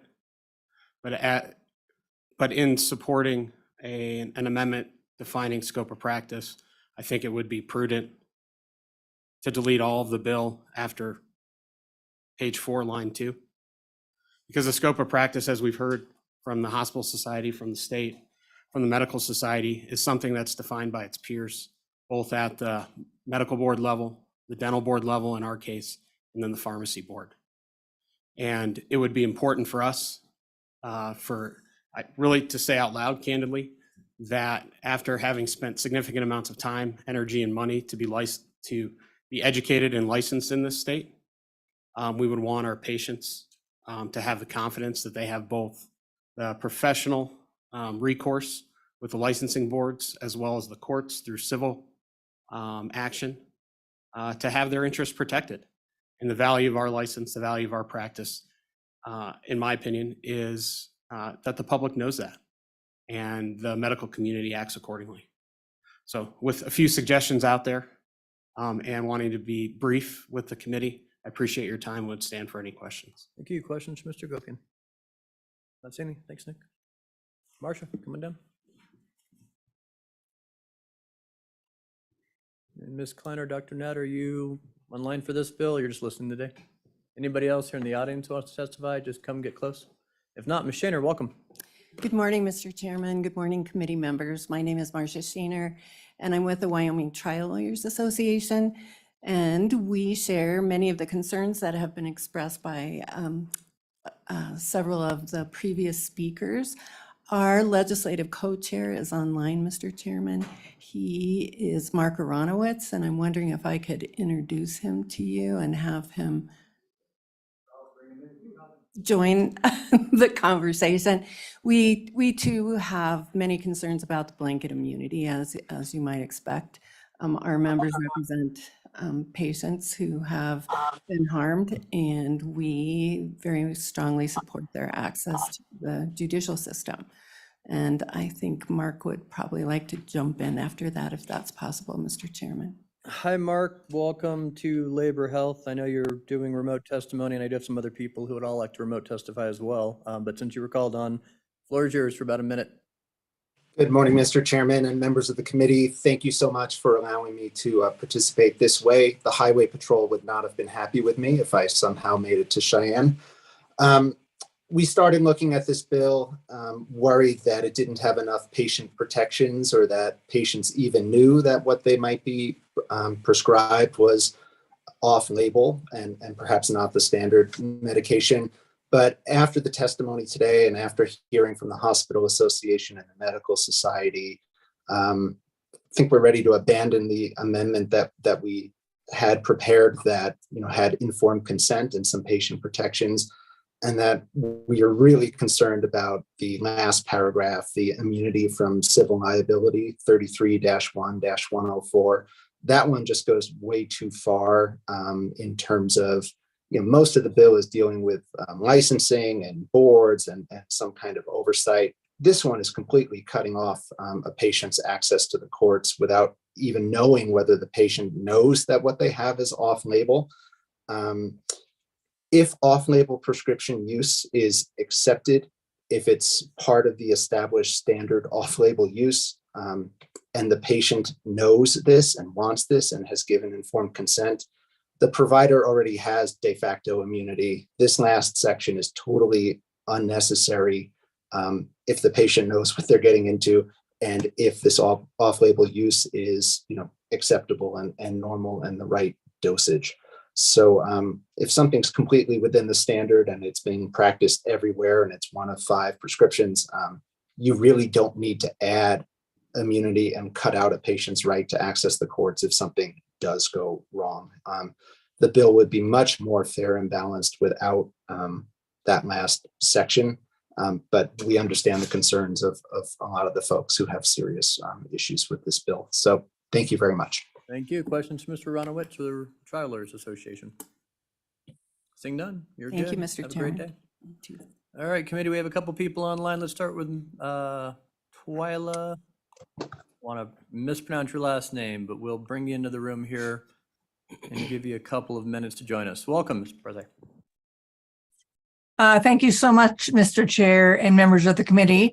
My name is Twyla Braze. I'm president and co-founder of the Citizens Council for Health Freedom, which is a national organization located in Minnesota, and we exist to protect patient and doctor freedom.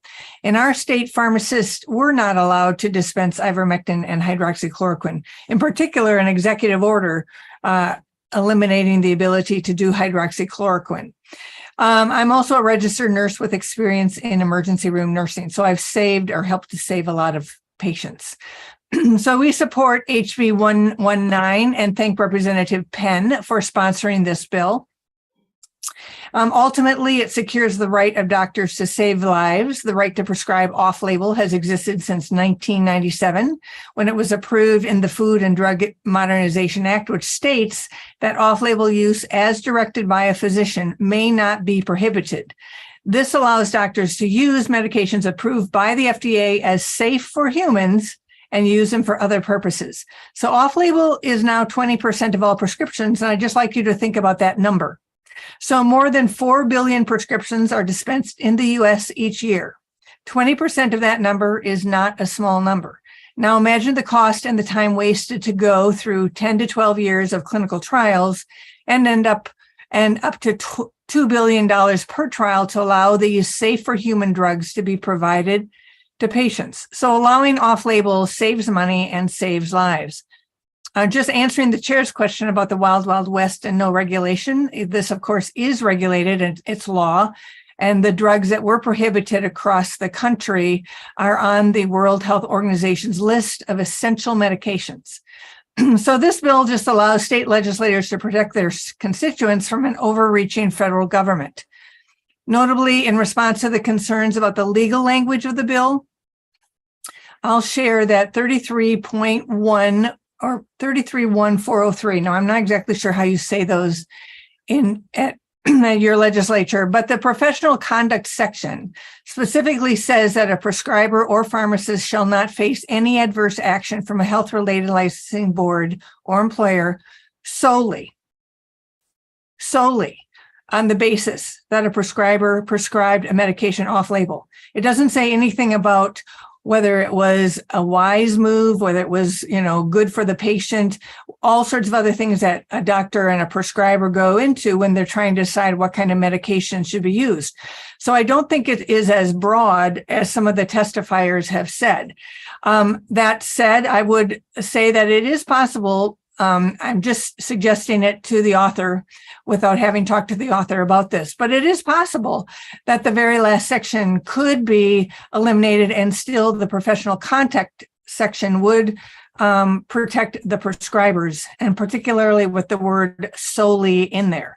Now, I just want to say about what happened across this country, that a lot of Americans and probably a lot of people in Wyoming were forced to either find ivermectin in farm supply stores or outside the country. A lot of them, I know, ordered it from India, where, in case you have not understood what happened in India, the state of Uttar Pradesh, which has almost as many people in it as the entire United States, around 230 million people. The government created early treatment kits with ivermectin. Government workers distributed it widely, often home to home, and they watched the number of COVID cases plummet. For the doctor who was there, he was trying to save lives. A lot of doctors were terminated as they tried to save lives. Ivermectin was snuck into hospitals as doctors tried to save lives. I know doctors who went into hospitals to see patients and just to save their lives, even if they weren't their doctor, right? Because the government had done cease and desist orders. There is on Rumble from January 22nd of this year, a tape that a patient made of a pharmacist telling her that he would not give her ivermectin. It was at the HEB store in Texas. It's on Rumble. Wyoming, though, Ms. Braze, thanks. And about one more minute, but keep going. Yep. But the fact of the matter is, you should be thinking ahead. Think of the next pandemic. Think of the next time that the government overreaches and tells your hospitals, as was already testified today by your own committee member, that they cannot do ivermectin. In that particular thing from the pharmacist, it says that the governmental bodies have ordered us to cease and desist giving ivermectin. That's exactly what happened to hospitals all over the country. So for your constituents, you as members could now protect them from an overreaching federal government. New Hampshire did pass a similar law, and Tennessee legislators changed their law to make ivermectin over the counter. So a lot of people from all over the country, perhaps even people from Wyoming, are calling the pharmacies in Tennessee and getting the ivermectin that they need, so they don't have to do the month-long wait to get it from India. So therefore, I urge the committee to pass HB 119 to protect the physician's right under state law to prescribe FDA-approved drugs, approved safe for humans already, off-label for the benefit of patients. Thank you. Right, thank you. Questions from Ms. Brace? Representative Hornak, go ahead. Thank you, Mr. Chairman. So you mentioned that there is currently an executive order that doesn't allow an off-label prescription. Could you elaborate on that? Yeah, it is not current. It was quietly undone, and I believe it was August 2020 after it had been put on, I believe, in March or April of 2020. And the governor had said that pharmacies could not prescribe or dispense hydroxychloroquine for diseases that were not already being used for. So like they could do it for Lyme's, hydroxychloroquine for Lyme's or rheumatoid arthritis or whatever they had been using it for before, but not for COVID-19. It's gone though. That executive order is gone. But for people during those months, they couldn't find pharmacists who would do it. They could find doctors. At that time, they could still find doctors, but they couldn't find pharmacists in Minnesota. Representative Yin, question. Thank you, Mr. Chairman. Ms. Braze, just to clarify that again, was that in Minnesota or in Wyoming? No, it was in Minnesota, but it behooves, just like Tennessee and just like New Hampshire. We have a federal government that said this, and your own member said that this was happening in hospitals. People were asking and it wasn't allowed. So this was not happening just in Minnesota. It was happening across the country because the FDA was saying they should cease and desist. Okay, further questions? Seeing none, thank you for being with us today. you. Stay warm out there. It's almost up to -2 here in Wyoming. With that, we'll go to Ms. Brewer. Welcome. Leslie, you have. I'm here, but my camera is not turning on. I don't know. Go ahead. Hi, my name is Leslie Brewer, and I live in Lander, and I am a special ed teacher at Wyoming Indian Middle School in Ethity, and I'm here on the side of a human that went through this process where this was not allowed in our case. I'm here to share a story about real people with real names. Their names are Bob and Shay Brewer. In October of 2021, we found my husband, my son, and I all in the hospital with COVID. And each one of us, as we entered the hospital, we talked to our caregivers and our medical staff and requested specifically not to be given remdesivir. At that point in COVID care, the history was out showing that remdesivir was causing kidney problems. We requested alternative medications. We requested specific ones in particular with a couple of options for our caregivers. And we were quickly told that they had no other choice, that whatever the powers that be only allowed them to use that protocol. And very quickly, my husband, Bob, and my son, Shay, both started developing kidney problems. Eventually, my son was flown to Salt Lake City with a less than 2% chance to live. The doctors there knew the protocol followed was killing my son, and they stopped the remdesivir and they chose to follow an alternative medical protocol, which ended up saving his life. He did end up being in the hospital in Salt Lake for 6.5 months, recovering from the damages done by remdesivir. Unfortunately, my husband was flown to Bozeman, and they continued that accepted protocol of using remdesivir. They would not entertain the thought of any alternative or off-label medication. He passed away 6 days later, not from COVID. he passed away from kidney failure. Perhaps the biggest shock, I think, in the story is where we live and how Wyoming's narrative sadly did not show itself to be true. Wyoming has a rich history rooted in personal freedom, independence, and the ability to make our own choices. These ideologies, as you know, stand on the shoulders of giants who carved a lifestyle that we know and love. If you ask any Wyomingite, and they'll tell you that overreaching and big government has never been allowed to dictate our choices. We pride ourselves in that legacy as a Wyomingite. I believe our personal medical staffs were silenced. I don't think they were allowed to act on our requests or in our best interest. They were not allowed to use alternative choices according to our medical care and from the conversations we had with our medical staff.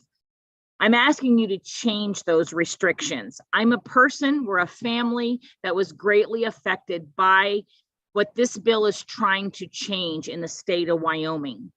We're asking that we, yes, be informed consent. That's what we asked for. We said we would sign anything, and we were not allowed to do that, to remove that liability. We were given one choice of medication, and that ultimately had very devastating consequences. You're our watchdogs. You're here there to protect us and to give, I'm asking you to give the Wyoming doctors and the medical staff and facilities the freedom to provide appropriate treatment as they and their patients seem to find to be the appropriate steps of treating their patients. I thank you, Mr. Chairman, and the panel for your time. And if you have any questions, I'll be more than glad to help. Any questions? I don't see any, Ms. Brewer, and I would just say, because we are kind of 30 minutes over, or an hour over where I wanted to be, I know Shay is also in the room. We're probably not going to get to his testimony, and then committee, I think Ms. Pearson as well sent an email to the committee with her thoughts that she wouldn't be there. So with that, let me, you have a question, Representative Ward, Yes. for Ms. Brewer? No, concerning, because we allow our agencies to testify, it makes me a little, gives me pause when we don't allow all the members of the public who showed up to testify. Could we please allow the one more you mentioned who wanted to testify? At least a couple more, if you'd like. I mean, it's Representative O'Hearn's bill next, and Ms. Angelos has been waiting for the last hour and a half. So, I mean, I'm trying to be as efficient as possible, but we'll, I'll give Mr. Brewer, sounds like he went through a lot, so we will bring him in. And Ms. Pearson, apologies today, but thank you for the email. But we'll listen to Shay real fast. Floor is yours, Mr. Brewer.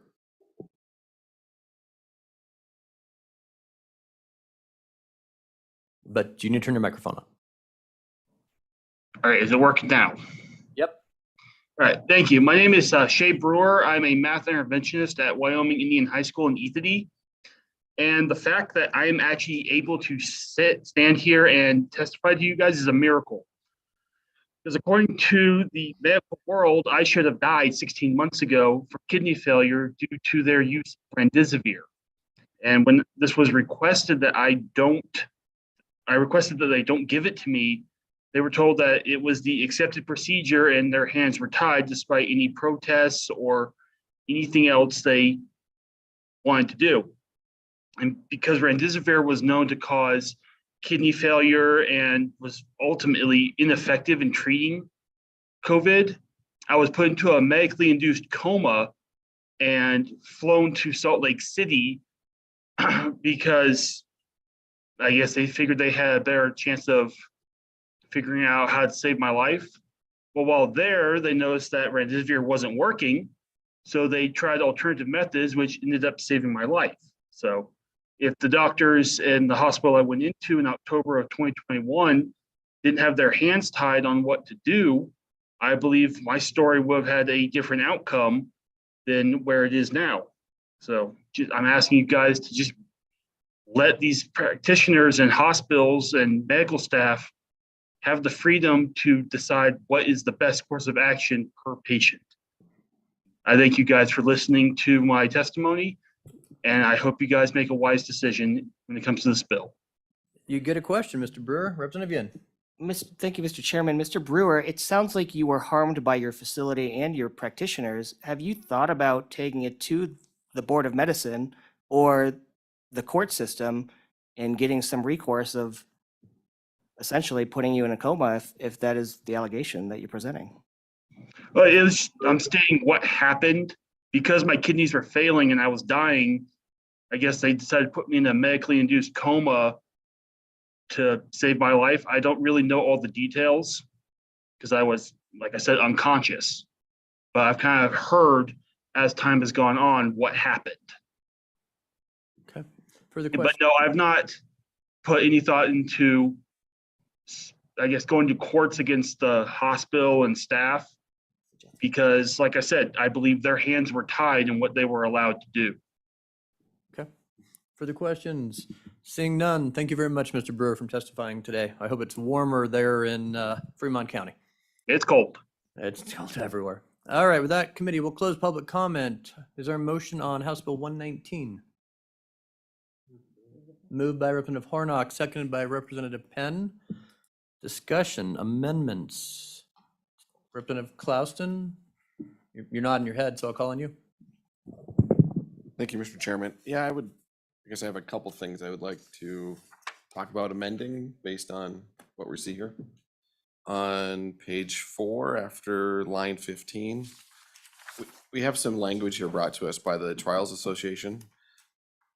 So after conduct, I'd like to put a comment and then just add that first line from the trials lawyers. And let me just double check, Ms. Shaner, I thought Mr. Aronowitz said you no longer wanted that, but you're certainly welcome to still move it, Representative Clouston. I just wanted to confirm or deny. Do you still want this language in the bill? Mr. Chairman, we're not.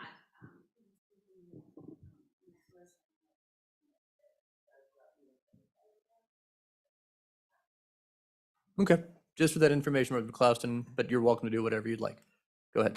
Okay, but I would like to move that we add that language that they indicated for page 3, line 15, but I'd like to put it on page 4, line 15, if the prescriber has obtained in writing informed consent of the patient, specifically acknowledging the off-label indication and use. And just that first section on this amendment draft. So Yes. for Maryland, the first stanza and change page 3 to page 4, line 15 would be the motion. Is there a second on that motion? Second. Seconded by Representative Penn. And again, that just adds informed consent and discussion. Representative Penn, go ahead. Would it be a friendly amendment to also add their page 5, line 2 on that suggestion? The same phrase to page 5, line 2. That is considered friendly.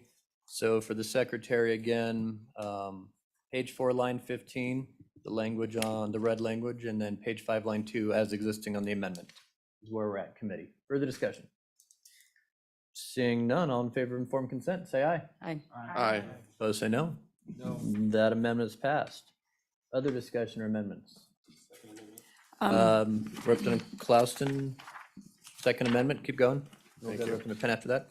My second amendment was we would strike all language after this last amendment. So starting on page 4, line 17, I'd like to strike all the following, everything after that, up until this act is effective July 1st, 2023. So strike page 4, line 17 through page 5, line 11.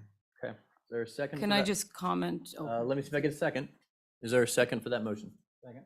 Seconded by Representative Ahern. Representative Penn, discussion. May I make a comment on that? Most of the testimony, that would strike the COVID treatment, and most of the testimony addressed specifically the fact that they thought that COVID treatment was a good idea. And so I would say let's consider other amendments that can still accomplish addressing a lot of the concerns rather than eliminating half of the bill, which once again, as testimony described, is really the point of the bill, is the COVID portion. I would suggest other amendments such as possibly eliminating the civil liability. I would be agreeable to that. And also inputting language to include this appropriate scope of practice. Any other discussion on the amendment? Representative Hornock. Thank you, Mr. Chairman. I would kind of agree this all came about specifically due to COVID-19. Just wondering, it would seem like page 4, paragraph A is the broad topic, and we would want to keep paragraph B. That's just my comments. I'm not really in favor of this amendment. Thank you. Further discussion, Representative Clausen. Yeah, my thinking is, page 4, line 8, the word solely. I think that's giving us the protection that we're kind of looking for here, whether it's COVID or something else. So that was my thoughts. Further discussion on the amendment to delete subsection B on page 4 and civil liability on page 5. Further discussion, seeing none. All in favor of that motion, say aye. Aye. Opposed, say no. No. I'll have that feeling, but let's raise our hands. All in favor of the motion, raise your hand. Of deleting it? 4, all opposed. Oh, good. What do I want to do? Okay, I'll vote against the motion, but if somebody would like to take out civil liability, we'd probably pick up my vote on that. Okay, so that motion has failed. Any other motions? I make a motion to insert in on page 3, line, let's see, 15, after, so it says for off-label indication, within, I would insert the lines within the scope of practice. And, Marilyn, you with us? Okay, line 15 within the scope of practice. Is there a second? Second by Representative Ward. Representative Yen, discussion? So, I'm actually worried about the term of our scope of practice. I think that when we talk about scope of practice, it refers to a specific profession like medical doctor, not a specific specialty like orthopedics versus pediatricians. So I think the scope of practice is still broad enough where almost anything that a medical doctor could normally prescribe, regardless of the specialty, would still be able to prescribe it. I would disagree with that. I think. Pen, go ahead. Obviously, I'm not an expert in that aspect of things, but I would disagree that it is recognized that specific specialties would have specific scopes of practice. That's why we have fields, different fields. And so I would disagree with that. Further discussion on that amendment? All in favor of the amendment, say aye. Aye. Opposed, say no. No. Different people every time. All those in favor of the amendment, raise your hand. 1, 2, 3, 4. All opposed, raise your hand. 1, 2, 3, 4. We're going to add that language in. Any other amendments? Discussion, Representative Yen. Mr. Chairman, I will take out the immunity from civil liability. I'll move to remove that. So that's page 5, lines 4 through 11. Is there a second? Second. Seconded by O'Hearn. Any further discussion on that? All in favor of removing that amendment, or all in favor of the amendment to remove that language, raise your hand. 1, 2, 3, 4, 5. Okay. That was fun. Anybody else have amendments on this? Representative Penn or discussion? Any further discussion on the bill? I have Rep. further discussion. So Go ahead. I would just say, I think with the amendments that we just discussed, we address a lot of the concerns as far as scope of practice, as far as immunity, as far as those types of things.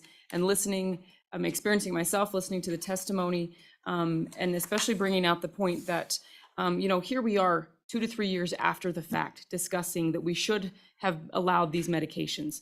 And as I would have brought up, but thankfully we had a testifier bring this point up, what happens next time? Are we going to then also be 2 to 3 years out after lives have been affected?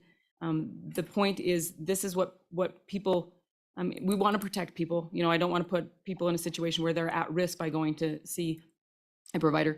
I do think that there is assumption of some risk by seeking care.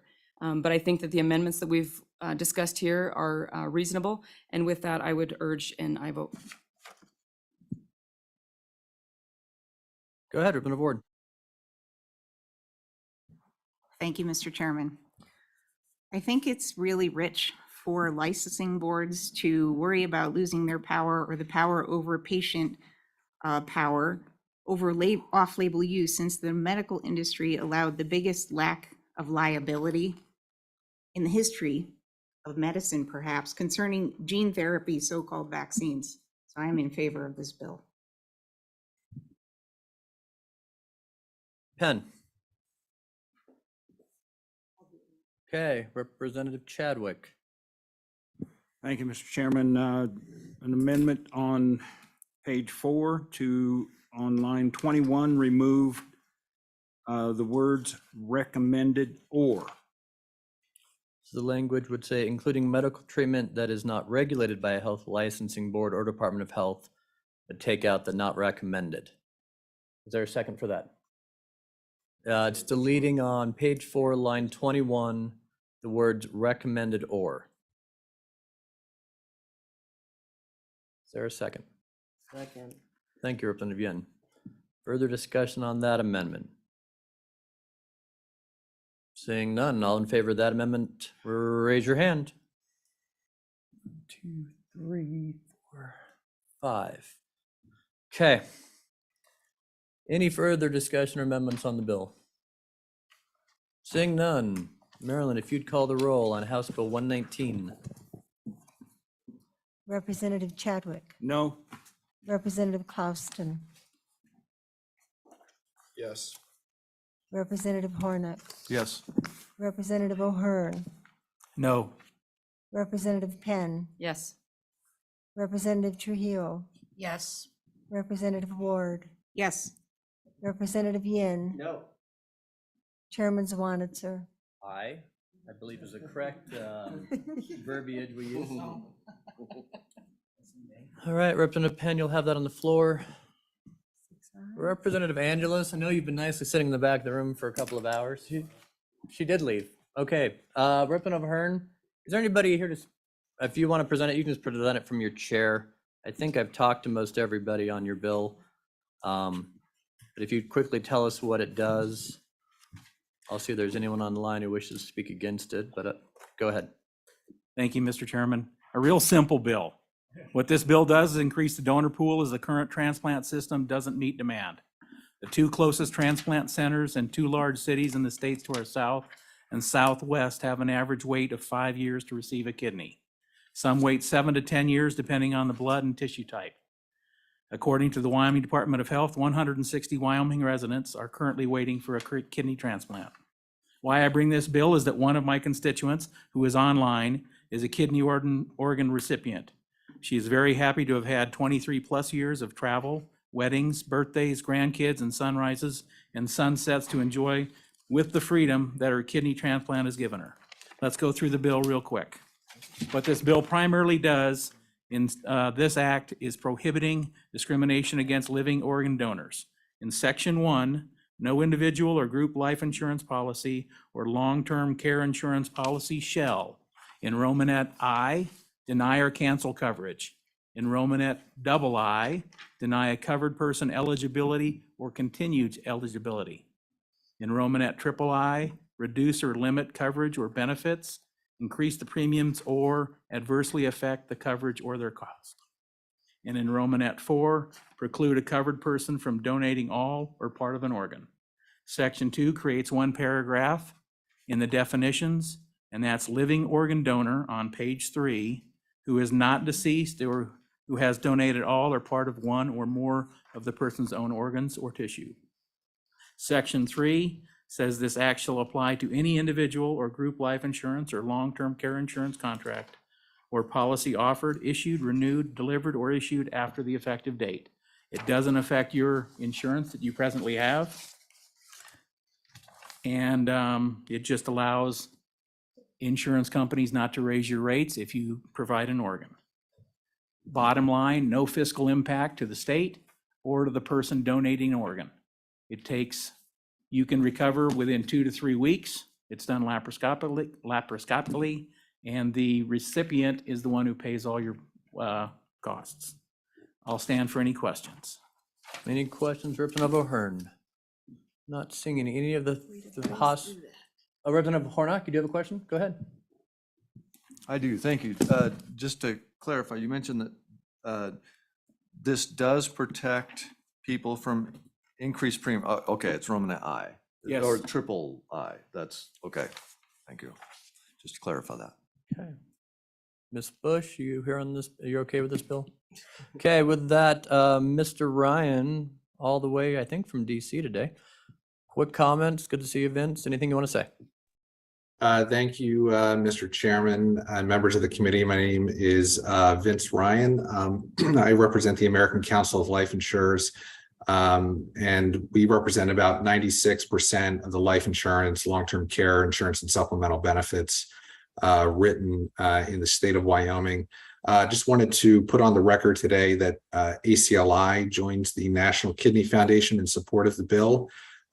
They had brought this issue to us a couple of years ago, and we had worked on the issue with them on the federal level. Unfortunately, that effort stalled in Congress. And so we've been working over the past year, 2 years to advance this model bill through state legislatures. So I wanted to thank them for bringing the issue to us, as Representative O'Hearn for his sponsorship. And just say that we support it. I also wanted to thank the Division of Insurance for working with ACLI and other stakeholders in advance of the bill's introduction, specifically Tana Howard. And just again, we do support the bill. Thank you, Mr. Chairman. And thank you, Mr. Ryan, and committee. Mr. Ryan, you do see in person here quite often, certainly in corporations. So we don't get him here enough in the bad weather, but always nice seeing you, Vince. All right, any other further public comment? Not seeing any. Committee, what's your pleasure? There's one lady on Zoom, I think. Ambina? Oh, well, pull her in if she didn't have her hand raised, but we'll check with Ann real quick. I'm asking her to pull her in, but I don't think she's clicking the button, so. Okay. Oh, nope, now she did. Give her a second. Hi, Ann, floor is yours. We're under a little bit of time crunch, so as long as you don't say anything bad about the bill, it's probably going through. Give her just a second to log in here. If you can hear us and want to start your video. Well, there we go. Okay, there I am. Okay, I'm a kidney advocate with the National Kidney Foundation, and I've also had a deceased kidney transplant in 1999, which makes me living 23 years strong.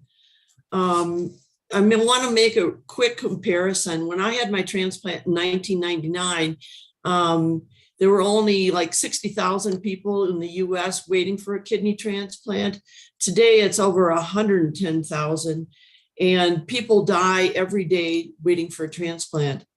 I was on the list for 14 months. Here in Wyoming, like Representative O'Hearn said, you would go to Denver, you'd go to Salt Lake City, and the average wait is 5 years. And depending on your blood type, it might be 7 to 10 years. And people in Wyoming, they say 9 people every year die while waiting for a kidney transplant. These numbers are rising. The National Kidney Foundation says like 37 million people in the United States have kidney disease, but only like 90% of them don't even know that they have it. So these numbers are rising every year, every day. There's more people added to the kidney transplant list. Unfortunately, it's like the transplant system that we have right now just can't meet up with the demand. That's why this law is, or this act is so important to open up more transplants to kidney recipients with living donors. I know Johns Hopkins did a study not very long ago where they showed. We're just under a little bit of time crunch. So Okay. any questions? Okay, so let's just say that this act is so important for the transplant community and also for everybody in Wyoming. Appreciate Thank it. you. Questions for Ann? Thanks, Ann. Representative O'Hearn says thanks. All right, seeing no further Okay. comment, We'll close public comment on the bill. Committee, what's your pleasure? Move the bill. Moved by Representative Yen, seconded by Representative Penn. An awesome combo. Question on the bill. Any discussion? Seeing no discussion, no amendments. Marilyn, if you'd call the roll. Representative Chadwick. Aye. Representative Klauston. Aye. Representative Hornuck. Aye. Representative O'Hearn. Aye. Representative Penn. Aye. Representative Trujillo. Aye. Representative Ward. Aye. Representative Yin. Aye. Chairman Zwanitzer. Aye. House Bill 165 is passed unanimously. Representative O'Hearn, you'll have that on the floor. Committee, it sounds like we're getting some more bills assigned this morning from the speaker, and I will try to check with all of you on which bills we'll hear when.